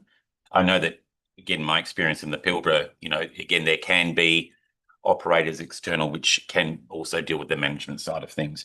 But can I also then ask, there was issues raised about the Community Benefits Fund. If you could clarify the operation of that and the intended function of that. Yeah, well, I'm happy to do that. So Neoen, as I mentioned earlier, Neoen had more than 20 projects under construction or in operation nationally. And we have a standard framework with the Bendigo Bank independently administered by the board for individual project. So within that board of directors, it will consist of members from the Shire, members from the community, of course, a representative from Neoen, and also the representative from the traditional owner group locally, to administer and decide what local projects will be awarded. So yeah, from our point of view, that community benefit fund will be independent and we'll hear a lot of feedback from the community members. So through the chair, if I can just be clear, so the organisation won't, if you like, have vetting power. It'll just be a member of a group which would incorporate a number of representative organisations. Is that a fair representation? That's correct, yes. Thank you. That's all my questions. Good questions. Thank you. Any further questions, members? Yes, go ahead, Member Franklin. In regards to the workers' accommodation, obviously there's site plans depicted as part of this proposal, but and it's obviously very preliminary at this stage. So what is your expectation from this approval? It's obviously a condition, but temporary accommodation, but how is that linked to what is provided for in the plans? We have a design in there at the moment that was considered relatively conservative to give an idea of scale. We have a condition in there that prior to construction that we would have to provide significant to the satisfaction of WPC. At that point that we would hope to clarify understanding to the queries that are associated. But there would be an opportunity perhaps to look at other options as part of your business model. And that's the first part for us. That in the first case, we would try to avoid it. And only if we cannot meet the timelines of the project would we revert back to the scenario. Thank you very much. Thank you. I just want to give you the opportunity to address any issues that have come up through deputations, and I think you've covered quite a lot of them, and thank you for questions before because they've helped clarify those. Just in relation to the been a couple of concerns raised about decommissioning. Do you just want to outline your when you know it's conditioned for the benefit of those who have concerns, you're decommissioning both of the temporary facilities and work accommodation if it happens to be on site, as well as the decommissioning generally of the wind farm at end of life. I think to first answer to President Libalad's query and concern regarding the, if we had a staged development, there could be an extended period of temporary accommodation and temporary items, and understand and recognise that concern and suspect concern. But this project we would intend to build in a single stage. So that wouldn't necessarily be a scenario that arises, but I understand that one of the emissions worded that potentially could be something of a concern. I think for the longer term decommissioning of the assets, we have, a decommissioning plan and rehabilitation plan that's being supplied as part of the application. And we also have a escrow or security bond that is set up as part of the project that will therefore then provide financial guarantees for the decommissioning in the event that the project was sold, or in the worst case scenario that the project was ceasing operating, so that it was cost covered. And as it gets to the later life in the project, we have a commitment within our decommissioning plan that we will revisit the costing of what we believe to be the decommissioning, and that market hasn't really established itself yet, but we will continue to top that up and adjust as we get closer to end of life. Thank you. Sorry, just to cover up on these ones. The other question, I just want to think in relation to the neighbours that raised issues. I think most of the issues have been covered, and the noise issues, I'm happy to address. They're covered in conditions in terms of that request about noise monitoring. But in relation to Mr. Hardy's private airstrip, did you want to make any comment on that? So it has been covered in the aviation impact assessment, has been assessed and located, and the impact is considered that it would be more nuisance, if anything, in terms of the approach, but it would not prevent the use of the airstrip. And we also have setback distances of 600 metres from the boundary. So in terms of the Aerial Applicators of Australia Association, I've got the other way around, but their setback distance requirements or recommended practice is 100 metres from the boundary. So at 600 metres, we are significantly greater than that, and the concern about being able to continue to spray the neighbour properties fields. Thank you very much. Member Knight, did you have a question? I was going to raise the issue of the airstrips. Thank you. Thank you. Members, are there any further questions? Thank you very much for your deputations.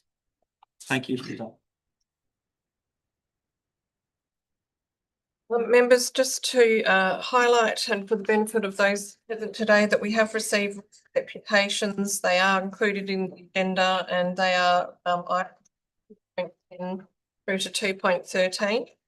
They are in relation to 2.10 is in relation to the commercial development at Bovell, and the remaining written deputations are in relation to the Narrogin wind farm that we have just been discussing. They are from residents who are opposed to both developments.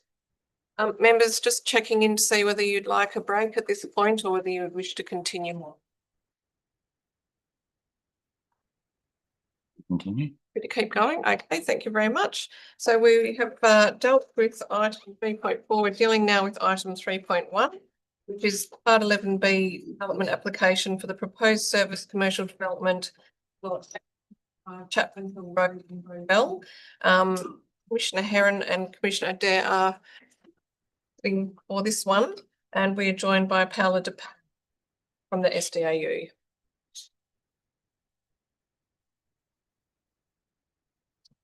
Jackie, thank you, Jackie.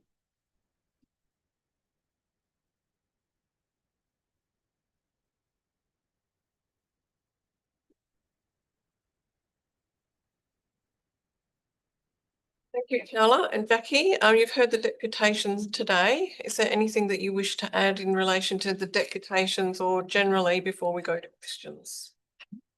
Chair, just to clarify that in relation to the comment arising from the city's submission or response on the buffer matter, just to clarify that in its response, the city has outlined that typically a buffer width of 30 metres is what they were seeking to be delivered as part of this proposal. And this stems from an earlier requirement and intent under the structure plan, which was later removed, and such that the report details the comprehensive sort of history of that particular requirement. And while the landscaping buffer in the assessment has been identified as achieving the intent, it is open to the Commission to include condition to increase the width of the buffer should it so decide. But otherwise, I'm happy to take any questions. Just on the buffer, I know it's been dealt with very comprehensively in the report, but for the general public, would it be worth outlining the extent of comprehensive consideration that's gone into it and the way in which the planting will provide the buffer to the development? Certainly, through the chair, the assessment considered what has occurred along the length of the Bustleton bypass, including where departures or lesser setbacks have been provided and the extent to which those spaces are landscaped. Bearing in mind that many of those decisions were made prior to the bushfire, the 3.7 bushfire state planning policy coming into effect, and so consideration in terms of the intensification of vegetation was a factor in the assessment. As part of the process, or through the application process, there was quite extensive discussion around what the bushfire implications are, impeding the effectiveness of that buffer area, and as such there'd been some supplementary documentation provided, and an additional condition has been recommended to consolidate all those components. But in effect, the landscaping buffer planting has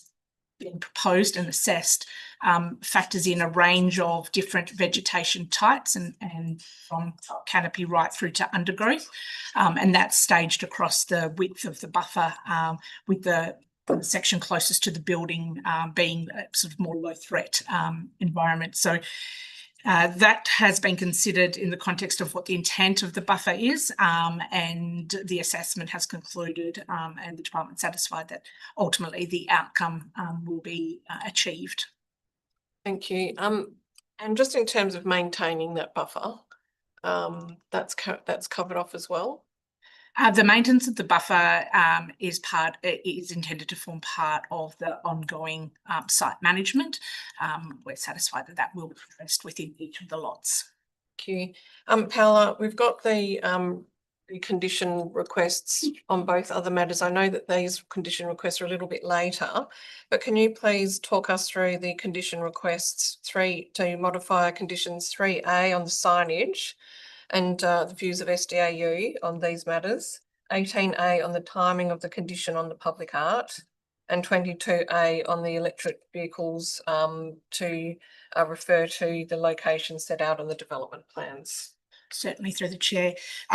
In terms of the signage, the reduction to the height of the signage was pre-discussed with the applicant, and the department's formed the view that in terms of sign 1, given the extent of signage that is being proposed on the building, that whilst it's a larger area, it is proportional, and given the extent of discretion sought in that space, that additional height and additional signs, pylon signs, were considered sort of in the overall context and not supported. So hence the reason why P1 is being proposed or is recommended to be removed. In relation to the height of the signs, as part of the site visits, both to the site and the immediate locality, it became very apparent that as a general context, that signs of this nature are not prevalent in this general location. And in terms of trying to ensure that it doesn't result in proliferation, the reduction both in the height and the size of the sign has been recommended to that extent. Relative to the just for absolute clarity, so at the moment for 3A1 we have the removal of the sign annotated P1, whereas the request from the applicant is to retain P1 but to reduce the height from 12 to 8 metres, and to in relation to 3A2, where the recommendation is to reduce the maximum height to 8 metres, the request from the applicant is to increase that to 10 metres. That's correct. And so we're not supportive of that for the reasons as set out. In terms of P3, the applicant has proposed the removal of P3. The recommended condition as it currently stands is for it to be set back behind the buffer alignment. There's no objection to the removal of P3 if the committee was to form that view. Okay. Relative to the public art, it's given the applicant has detailed the possibility of a number of different options in its application, the department felt that it was appropriate to require the public art strategy to be provided at the outset. That would ensure that if any public art was to be incorporated into the built form, that could be identified and catered for at that point in time, rather than it assuming that all the public art would be either freestanding structures.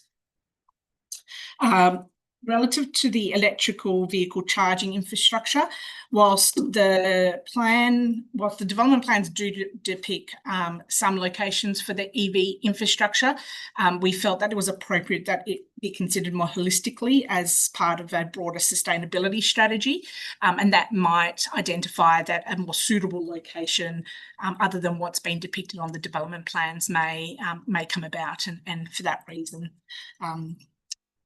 the department isn't supportive of the inclusion of that statement at the end of condition 22. Thank you. Anything further before we take questions? No? Okay, we're going to questions now. Any questions of Paola or Jackie?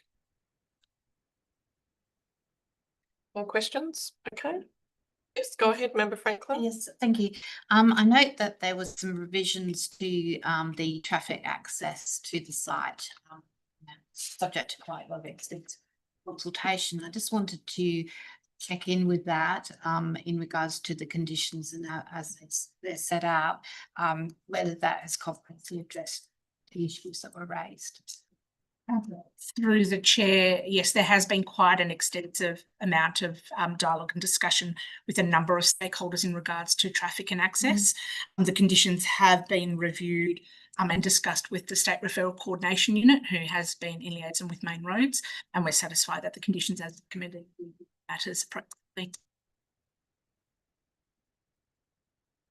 Any further questions? Okay, thank you. We'll move to consideration of the item. If I could please have a mover and seconder. Moved by Member Harmon, seconded by Member Knight. Thank you very much. Member Harmon, any comments? Yeah, look, just comment. I mean, a few key issues, land use being one of them, landscape probably being another one that's I haven't got a bit of commentary today. From a land use point of view, I think the proposal's directly in line with the city's local commercial strategy or local planning strategy, sorry, which indicates this site as a future service commercial area. And this is the exact development that you'd expect to see in an area like that. The land use of tenancy 1, I think it's a quirk of the end user, and so happy to sort of support that as a trade supplies use forming part of that. And the restaurant, I'm satisfied that that use really is incidental to the wider development. I mean, it's 150 square metres out of 48,000, and it just provides amenity to the cross trade that's inherently going to occur by the nature of the users that are going to occupy this thing. From a land use point of view, from a landscape point of view, I'm complimentary of the work that the applicant's done. I mean, we've got I think the average landscape buffer is 23 metres in lieu of 24. Yes, it narrows at a point, but at that same point, the verge widens considerably. So when you take the two in consideration, I think it's an appropriate treatment. I will foreshadow a couple of changes to conditions if I can. Go into that later. Yeah. Well, I'll just see if the seconder wishes to speak first. Nothing more to add. But does anyone wish to speak before we consider amendments? Okay, please go ahead. In line, and we'll go through them in order. So conditions 3A, I will move changes to that condition in line with what the applicant is seeking, and which is essentially the removal of P3 in lieu of P1, keep P2 at the entry at the roundabout, but reduce it to 10 metres, and P1 reduced to 8. And on the basis, I take into context the subdivision that's approved for the site and the requirement of one sign per frontage. So when you take into the context of subdivision, which has quite a lot more than one frontage along Chapman Hill Road especially, it's almost a point in time issue, because if we're dealing with this post that subdivision being created, which the applicant has said they're undertaking the works physically now, I don't think we'd be having the discussion in that regard. And from a height point of view, reducing the pylon P1 to 8 metres is an appropriate treatment.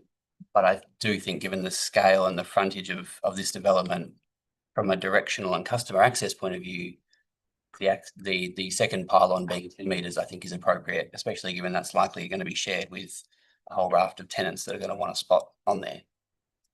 Okay, I just need to get a seconder for the amendment. So is there a seconder?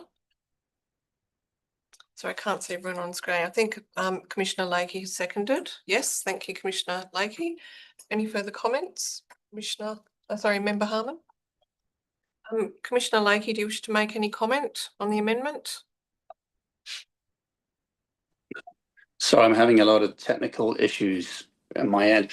Look, for me, I think the scale of the development, like Member Harmon mentioned, in terms of the significant scale, the 40 to 50,000 square metres, I think the suggested amendments to the signage for me are appropriate. So I'm happy to support that amendment. Okay, any further comments on the amendment? I'll be speaking against the amendment. I know the area very well, and I think the scale that's being suggested, it's not consistent with what's being demonstrated in that area, City of Busselton. So I'm not happy to say. Okay, any further comments on the amendment? Look, I'll also speak against the amendment very respectfully. I think that the issue of the proliferation of signage of this nature in the context has been put to us by the SDAU. Have provided, we are considering providing discretion in relation to the landscape buffer. I think that the nature of the development is that it will be extremely well signaged on built form itself, and that to have the additional standalone signage of this nature and height in this location is not necessary to draw attention to this development, which will be servicing a local catchment. Any further comments on the amendment? I'll put the amendment. All those in favour? Those against? That is lost. We're back to the substantive. Any further amendments? Yes, the amendment to condition 18, and just the timing in relation to the provision of the finalisation of the public art, I should say. Amendment of 18A, rather than prior to submission of a building permit, be prior to the occupation of the development. Yes, is there a seconder for that amendment? Seconder for the amendment. And seconder. The amendment lapses. Member Harmon, anything further? That was all. Okay. Right, so we're back to the substantive. Is there any further comments or any further amendments? I'll just make a couple of comments. I think that where the discretion is being sought today from the Statutory Planning Committee, in particular to the land uses, I think that has been well discussed today, and I thank Member Harmon for outlining those reasons. They were very sound, and I think that I can support that in saying that I think there is a strong alignment with service commercial to have the trade suppliers. The restaurant cafe is of such a small footprint and site area that I think that is also not dissimilar to a lunch bar in size and scale, and I think that point has been made very clearly that this is to service the staff and customers of the development. The landscape, whilst it doesn't meet the full setback that the City of Busselton has sought, I think has been really comprehensively and thoughtfully addressed. And I think that condition of maintenance being in the management plan is critical to that buffer being maintained into the future.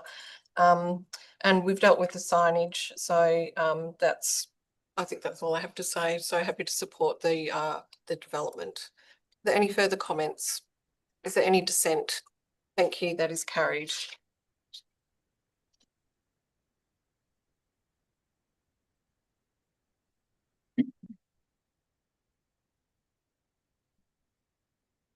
Okay, is everyone happy to move on to 3.2 now?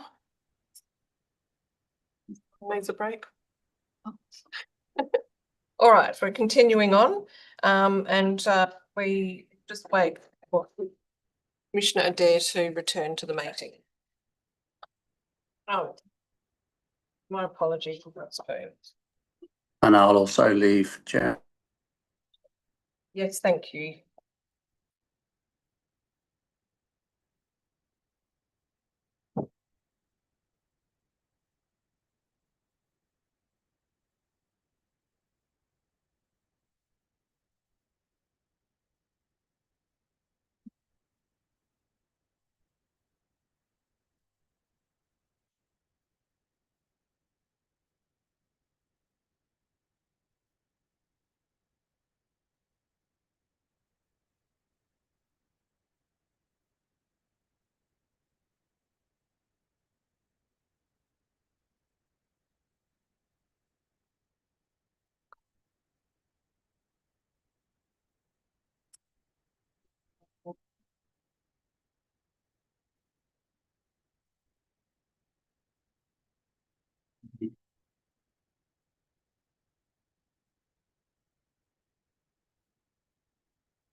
We are just having a technical issue with having Commissioner Adair return, so we might just have a 5-minute break, everybody. That's okay. Thank you. We'll resume in 5 minutes.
Okay, you could just sit there.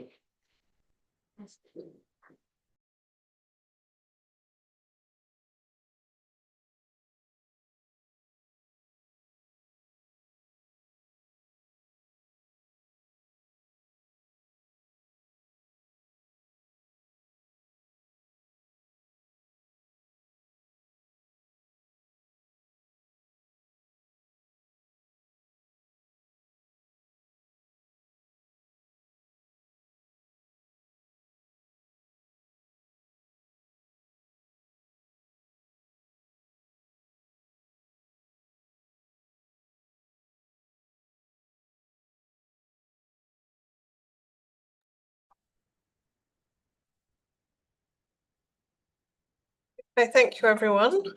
Welcome back to the SPC. We've just had a short break and we are now dealing with item 3.2, which is the Part 11B development application for the multi-storey car park and commercial tenancy at lot 120 Barry Martins Grade, a portion of lot 121 Fiona Wood Drive in Murdoch. And we are joined by Dr. Perner and Jackie German. Paola and Jackie, we've had deputations today and we've also received a revised DPLH recommendation. I'd like to provide comment. Through the chair, we've considered the modifications that the proponent has set out in the deputation request and provide the response. To some degree, the revised recommendation does accommodate all of those and as a result speaks to those matters specifically. I will highlight though that whilst the applicant in their deputation did speak to as constructed drawings of the PAW, they haven't been provided to the department to date and unaware of the extent of structural works in that space. This is the condition with regards to the landscaping of the PAW was collectively worked on with the city and the applicant with the intention of providing some landscaping improvement to that PAW space as an offset to no landscaping or deep soil areas being provided on the site. Whilst we have sought clarification from the city in relation to the statement, in particular the inability to provide for large trees, that hasn't been provided as of yet. However, in saying that, the contribution at this point is the cost of the equivalent purchase of the nominated trees within the area as depicted by the applicant in their development plans thus far. We feel that that's a fair representation in terms of what might be appropriate in that context and setting. So that cost can then be taken, and if this is an issue, it can be spent on a variety of trees that are suitable. That's correct, yes. Okay, thank you. Did you want to comment on any of the others where you've partially supported or not supported? I think in relation to condition 12 and condition 22. So yes, through the chair, in regards to those conditions, the assessment at this point has been based on the information as presented by the applicant. If there are considerable changes that ultimately will necessitate further assessment, the department has typically, if it's satisfied with the information that's been presented to us through that assessment and found it to be acceptable, then there's a degree of certainty of delivery of the outcomes of that acoustic report and other documentation in terms of waste management and the like, relative to ensuring that what has been committed to or what has been presented will be committed to and delivered. There is agreement in regards to condition 17 to remove the green travel plan reference and leave that for operational hospital functions separate to the matter. Thank you. And members, just again, I know you're just to make sure we're all aware that we have the revised DPLH recommendation, which does incorporate those modifications that are supported by SDAU, with members open to further consider any other requests, amendments. In Any general comments, or are you happy to take questions? Happy to take questions. Thank you. Are there any questions for Paula or Jackie? There are no questions. We'll move to consideration of the item. If I could please move for a mover and seconder to the item.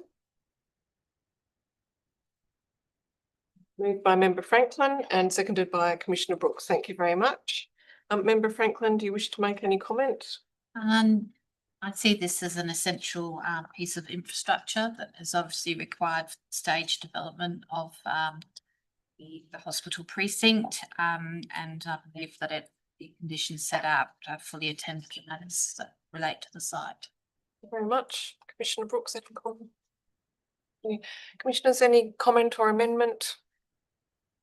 I'll just make a couple of comments. I think it's important to note that this is supported by the City of Melville, and they themselves have raised that we are dealing with a activity centre plan which is relatively aged and hadn't taken into consideration the women and babies hospital being located in the Murdoch precinct. So I think that is a really important consideration for us in terms of the change that has happened since the planning framework was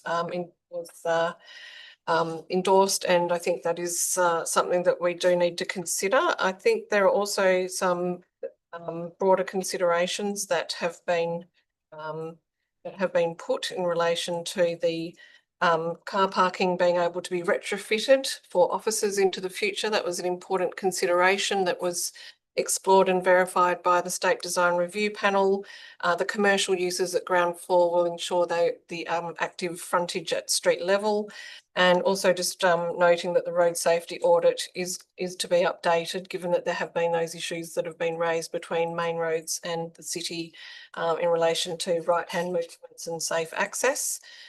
So happy to support this as a very important part of the infrastructure supporting the hospital precinct. Any further comments? Any dissent? Thank you, that's carried.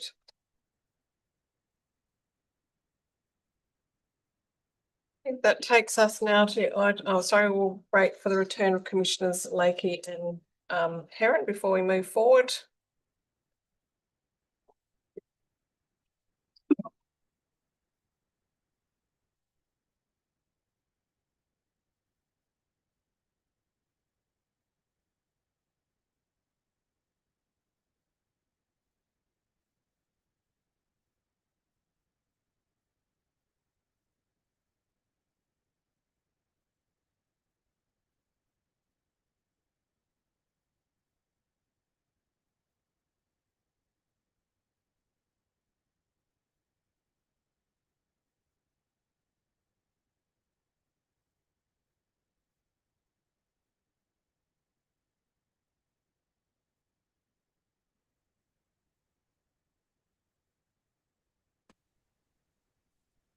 Commissioner Lakey. All right, we're ready now to move on to the next item, which is item 3.3, the Part 11B development application for the Narrogin Wind Farm and battery energy storage system at various lots at Williams, Condon, Clayton and Coucher Roads in Minnigan, Williams and Dumbarning for determination. And on this item, we're joined again by Paula DePerna and Jackie Jarman. Paula and Jackie, we've heard various deputations today, and we've heard some issues have been presented to us, ranging from setbacks, decommissioning, workers, construction, accommodation on site in the town site. Is there anything that you wish to comment on in relation to the deputation? Through the chair, yes, thank you for the opportunity. Relative to the comments, comply with the Shire local planning policy frameworks. The assessment has considered those instruments as a regard planning instrument. So weight has been afforded to those in the department's assessment of the proposal. An appropriate weight and consideration has been given. As the proposal seeks to vary those standards, a merit-based assessment against the principles and the aims and objectives of those policy frameworks have been undertaken. And in line with the guidance provided through the tribunal, through multiple decisions, we were mindful not to apply those policy frameworks inflexibly. So it was a merit-based assessment, and that's been detailed in the report. More broadly, setbacks and policy frameworks across the state do vary relative to wind farms in particular, and some vary. The setbacks do respond to a variety of different matters. In some instances, it might be noise, visual impacts, or safety. We did hear earlier in the deputation that an industry standard of the tip height plus 10%. This is an industry standard relative to safety, not necessarily a planning setback consideration. Relative to noise, as part of the consultation process, DWER has advised that the proposal, in assessing the proposal and the acoustic report, that it's capable of compliance with the noise regulations based on the revised layout, which is before the committee today. They have recommended that further details be submitted prior to the operation or prior to operation to ensure compliance with the noise regulations. However, a further noise assessment may be required based on the micrositing arrangements that is contemplated through the conditions. This will ensure that where the turbines are located, that they are capable of demonstrating compliance with the noise regulations. Just to reaffirm that the Western Australian noise regulations do apply to this development site, and there is an obligation for them to satisfy those requirements separate to a planning approval. And this includes the processes for submission and management of complaints. Now, any requirement imposed on the development approval, if it's contemplated by the committee, to set out a complaints management process in the context of noise, may be perceived to be a duplication of process that would otherwise be captured through a different statute. In terms of visual amenity, it's acknowledged that the turbines cannot be fully screened. However, the visual impacts can be mitigated, and that's addressed through a recommended condition through the visual impact assessment update. That looks to ensure that the siting and placement, including any change to the micrositing locations within the envelopes, suitably address the intent to potentially soften any visual impacts. Further to community benefit contributions, whilst this was discussed more broadly, the advice note has been included rather than a condition, and that's on the basis that in the context of a valid planning condition, that the contributions that are being suggested or being explored by the proponent or the wind farm operator in this instance go beyond what would be reasonably captured by a planning condition. And in this instance, we're not satisfied that there's a need or nexus. Whilst there might be a desire to contribute towards the community infrastructure or community services, that's still encouraged, and that's what the advice note is intended to suggest. Just in terms of operational management measures, the acoustic report, section 9 of the acoustic report, does include some details, including curtailment strategies and post-construction compliance. Whilst that's part of the acoustic report, again, they're generally covered through the noise regulations. Other than those matters, I'm happy to take any questions. Thank you. I'll open to questions now. Let's go ahead, Commissioner Heron. Thank you. There was this one that was mentioned about the traffic management and a need and requirement to update the traffic management report. Can you speak to that? I was not entirely clear, but there was something about the use of a particular road that hadn't been accounted for. Are you aware of anything?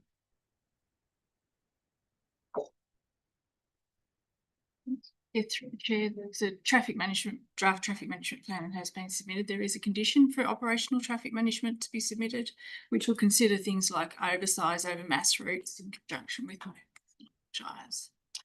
Okay. Was that all, Sorry, no, thank you. Through the chair, can I then also clarify in terms of the and again, your point around the EPA being the agency to deal with the noise regulations. So I'm just wanting to be overt that the EPA and its statutes would be responsible for the management and compliance against the noise regulations. Is that correct? Through the chair, it would be the Department of Water and Environmental Regulation that will do the assessment as distinct to the Environmental Protection Authority.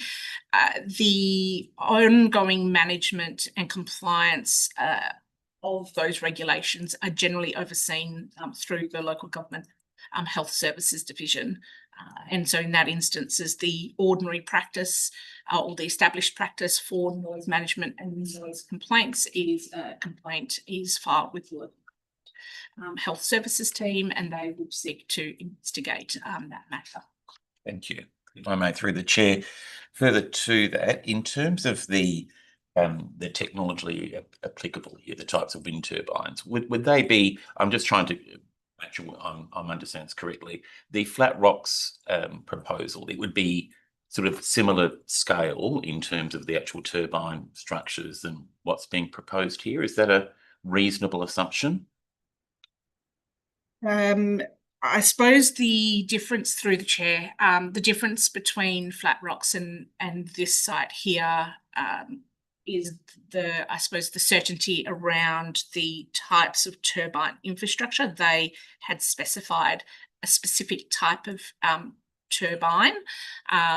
With this proposal, the detail of the turbine is yet to be finalised, and so it may be that the concept as being presented is for maximum turbine height and locations, whilst within the footprint as being contemplated through the conditions. Thank you for clarifying that. And lastly, through the chair, would you see, given the item that was raised in terms of the temporary accommodation and I suppose the desire to explore opportunities for in-town, understanding the need for a fallback, would there be value or benefit in an advice note acknowledging that that needs to be explored or that should be explored prior to commencing the construction of the on-site version? Through the chair, an advice note could be included. It could be structured in such a way that the applicant is to liaise with. We've just got to be mindful that it's not worded such as a condition, because yes, it can't purport to be a condition as an advice note. The advice note could include reference to any workforce accommodation proposal needing to demonstrate the extent of discussions, so that there's something to be furnished to the department to satisfy the condition on behalf of the Commission. Members, other questions? Paola and Jackie, I just want to give you an opportunity to respond to some of the issues that were raised throughout the deputations that have already been addressed. Mr. Lang raised that he was concerned about contour lines through his living room, workshop and second home, and that it would make his home unlivable. He is 3 kilometres from the site of a wind turbine. Did you wish to make any comment on that particular matter? Through the chair, the acoustic report that's prepared does speak to a number of different contours across the immediate locality. The decibel readings for each of the turbines is measured at the noise sensitive premise, and then there is a standard relative to at the boundary. These have been considered in the context of the proposal, and as advised by DWER, have indicated that the proposal is capable of meeting the applicable noise regulations to that extent. If the committee is satisfied that compliance with the noise regulations is an acceptable outcome, then the impact is therefore it's a noise regulations. Thank you. Also just wanted to pick up on the deputation on behalf of Lewis and Clayton Hardy in relation to the two proposed dwellings. We've heard that one has a building permit and one is waiting or is under consideration for a building permit. That I just had a question in relation to condition 5, part C, where it talks about must not be within 1,500 metres of a non-involved existing dwelling. Is existing dwelling defined as a dwelling approved or where a building permit has been issued or constructed? Through the chair, just to confirm, it's constructed. I do, however, understand that consideration to approved dwellings have been considered. The obligation still remains for the turbine to still meet compliance with the noise regulation in the context of a building. And so if a turbine was to be located closer, then curtailment of the operations of that particular turbine may be required to meet the necessary noise requirements under the regulations. Thank you. So just for absolute clarity for the Hardys, that is just clarifying that any sensitive noise receiver, the turbines must meet the noise regulation. So just for absolute clarity there. The other opportunity I just wanted to give you to respond on is the let me just check. I think we've dealt with the private airstrip. That question was put to the applicant and that has been dealt with. And in terms of the town's queries, we've talked about setbacks and the Community Enhancement Fund. It's probably worth talking about that sitting as an advice note rather than the condition. I understand why, but it might just be worth explaining that why we haven't been able to condition the Community Enhancement Fund. Through the chair, satisfied to happy to reiterate that to include it as a condition, it must serve or at least satisfy the requirements of a valid planning condition, and that speaks to need and nexus, there being a planning purpose, and it not being so unreasonable that a reasonable authority will apply. It's the department's view through that assessment, through that lens, that the inclusion of that condition, the inclusion of contribution for this development doesn't satisfy the tests of a valid planning condition, and for those reasons it hasn't been recommended. Yes, and just to reiterate that because planning is not able to deal with this in conditions of approval, the state through Energy Policy WA has undertaken recent consultation in terms of a community benefit framework to enable that framework to be statewide. So that has just recently been advertised and I think closed mid-August. And I think we've dealt with the issues around the housing, and we've had discussions about decommissioning through the applicant side.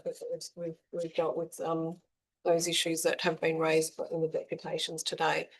Commissioners, are there any other questions? Member Franklin? Yeah, thank you, through the chair. I'd just like to extend the discussion raised by Heron about opportunities for workforce accommodation off-site within existing town sites, and how that might be framed in regard to advice note.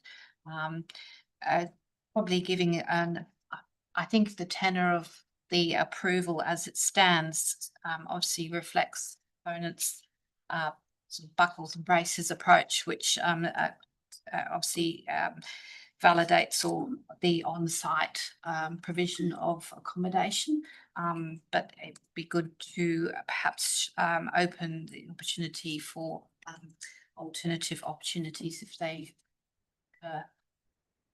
Commissioner Heron, are you drafting something there? Trying to come up with some narrative.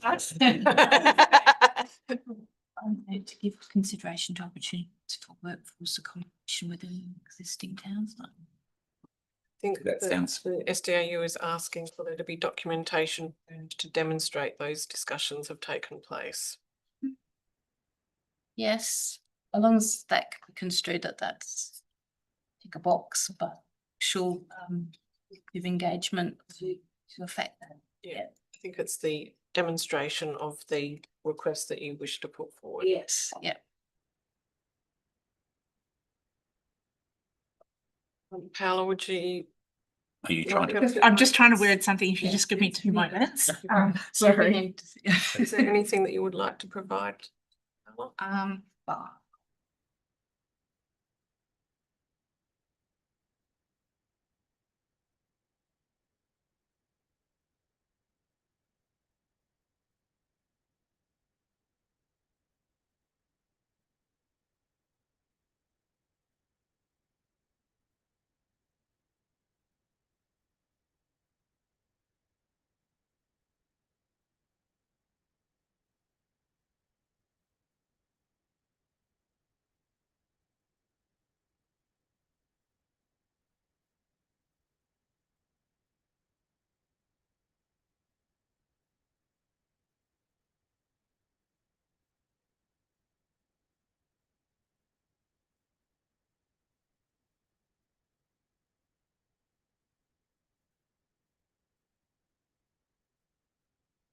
While you're doing that, Paola, I will just see if I can get a mover and seconder so that we can see who's moving. Thank you. Commissioner Heron is moving, seconded by Commissioner Brooks.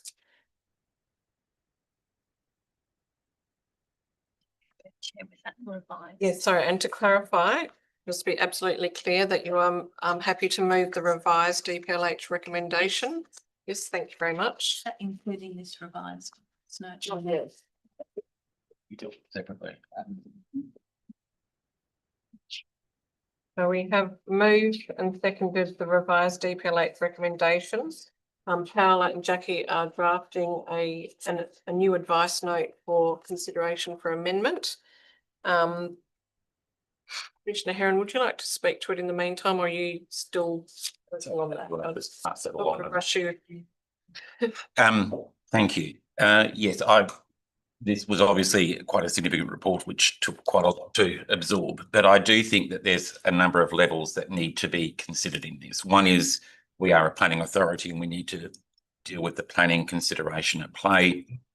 There is a number of components which the broader government need to consider, and that is accepted. But we are not necessarily in the position to deal with all of that.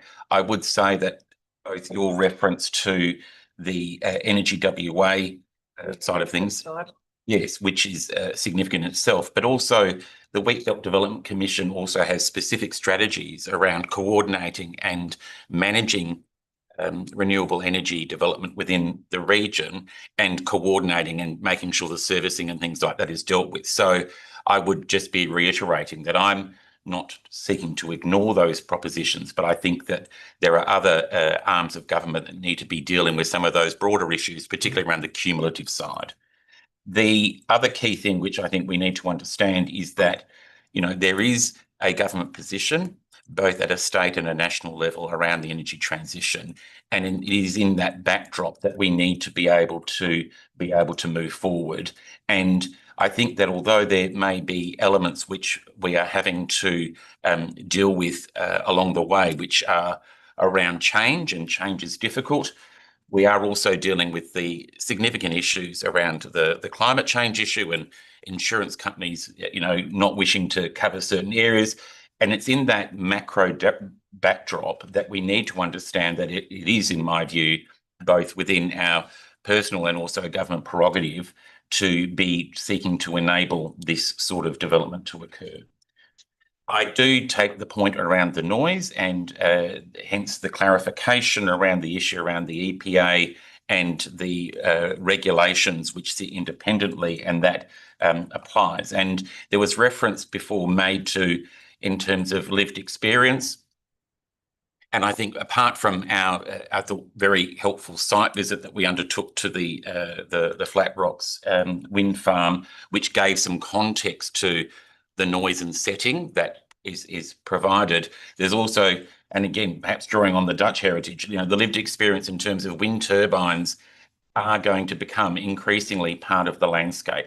And I think that we need to understand that trying to hide them is not going to be the prerogative here, but we also need to have due consideration. And I feel very comfortable that the level of visual impact, etc., is appropriate at this context, and there is detail still to be provided, but that the conditions suitably cover this. From an overall perspective, I think that there has been significant work done by the proponents to work through the various land use issues. Setbacks in every context are generally not fixed. So although there is consideration being given to the policy context, it is a policy, it is not a statute. And ultimately, it is about ensuring that there is consideration for those off-site impacts and ensuring that that amenity is maintained. But these are working farms, and I would take quite a different view if we were dealing with rural lifestyle areas. And in fact, that has been one of the considerations which has come in. This is a part of what is going to increasingly be part of the rural industry setting, which is, again, a changing environment.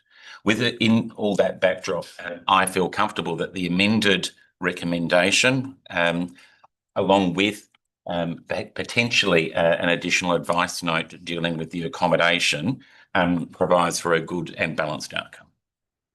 Very much, Commissioner Herron. Commissioner Brooks, any comments? That was pretty pretty exhaustive, but yeah, just to add, look, this is a difficult transition for the landscape, for the community in these areas, but I think it's a really critically important one, addressing what is a statewide, worldwide need to transition to renewable energies. That transition process has to be a whole of approach. We can't deal with it all at the Commission. We can't deal with it all through a planning process. So it is nice to see those other components sort of starting to fall into place as we move forward with these kind of proposals. So I'm happy to support. I think the conditions address the critical issues satisfactorily, and that the best arrangements for this proposal have been made. Thank you. Commissioners, any further comments? Right. Look, just to address some of the issues around noise, because they have been raised repeatedly through the deputations. I just want to point to the conditions of recommended approval, conditions 15 and 16, which talk to the fact that an updated acoustic report is required to be provided, confirming the development can comply with the environmental noise protection regulations, otherwise known as the noise regulations. That will have to be provided to the WAPC to the satisfaction of the WAPC and the Department of Water and Environmental Regulation. That will need to be then confirmed by an acoustic consultant that all relevant recommendations and mitigations contained in the updated acoustic report have been implemented to the satisfaction of the WAPC, and that there is a requirement for the proponent or operator of the development to develop a system to record, manage and report on noise complaints, with details to be provided and approved by the WAPC on advice of the Shires of Narrogin and Williams. So I just wanted to assure that all of those issues around noise are covered, and that complaint management system does exist. Whilst we are unable to condition a community enhancement fund, there is an advice note strongly encouraging the applicant to continue their work in this space and to meet that commitment, which I understand that they've made outside of the planning process.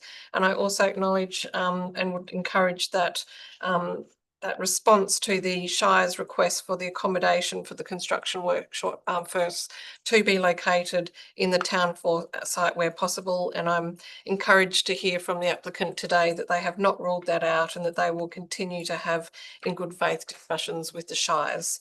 I think much of what has been said before me, I agree and support, and won't need to say anything further, but we support the amended recommendation provided. Members, are there any further comments? Is there any dissent? Oh, sorry, can we deal with the potential? So sorry, the advice note. Yes. Carla, have you got a I just sent it through to Sam, Chair, but I will read it out. Thank you very much. So it's proposed that condition J. Advice note J. Advice note J is to be amended as follows. With regards to condition 18 and 19, acknowledging that the proposal contemplates temporary on-site production accommodation, the applicant is encouraged to engage with the Shires of Narrogin and Williams to investigate potential locations within their respective town sites to accommodate construction workforce.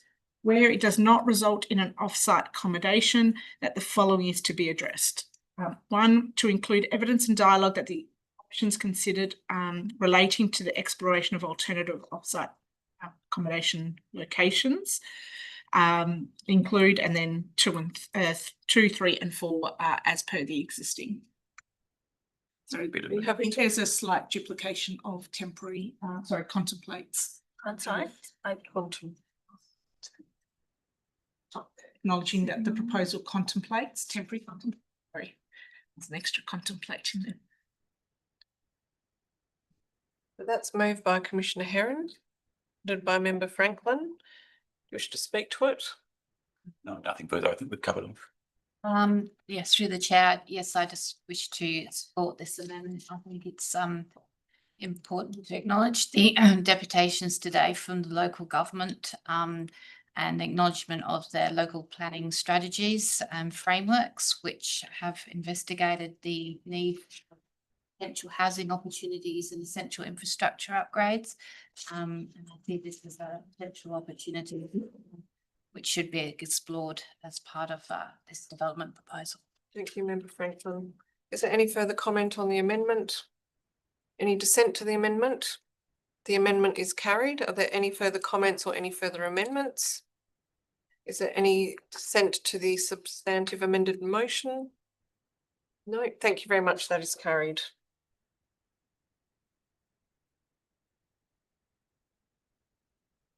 Thank you very much, Paola and Jen. And thank you for all of the deputies today who have attended.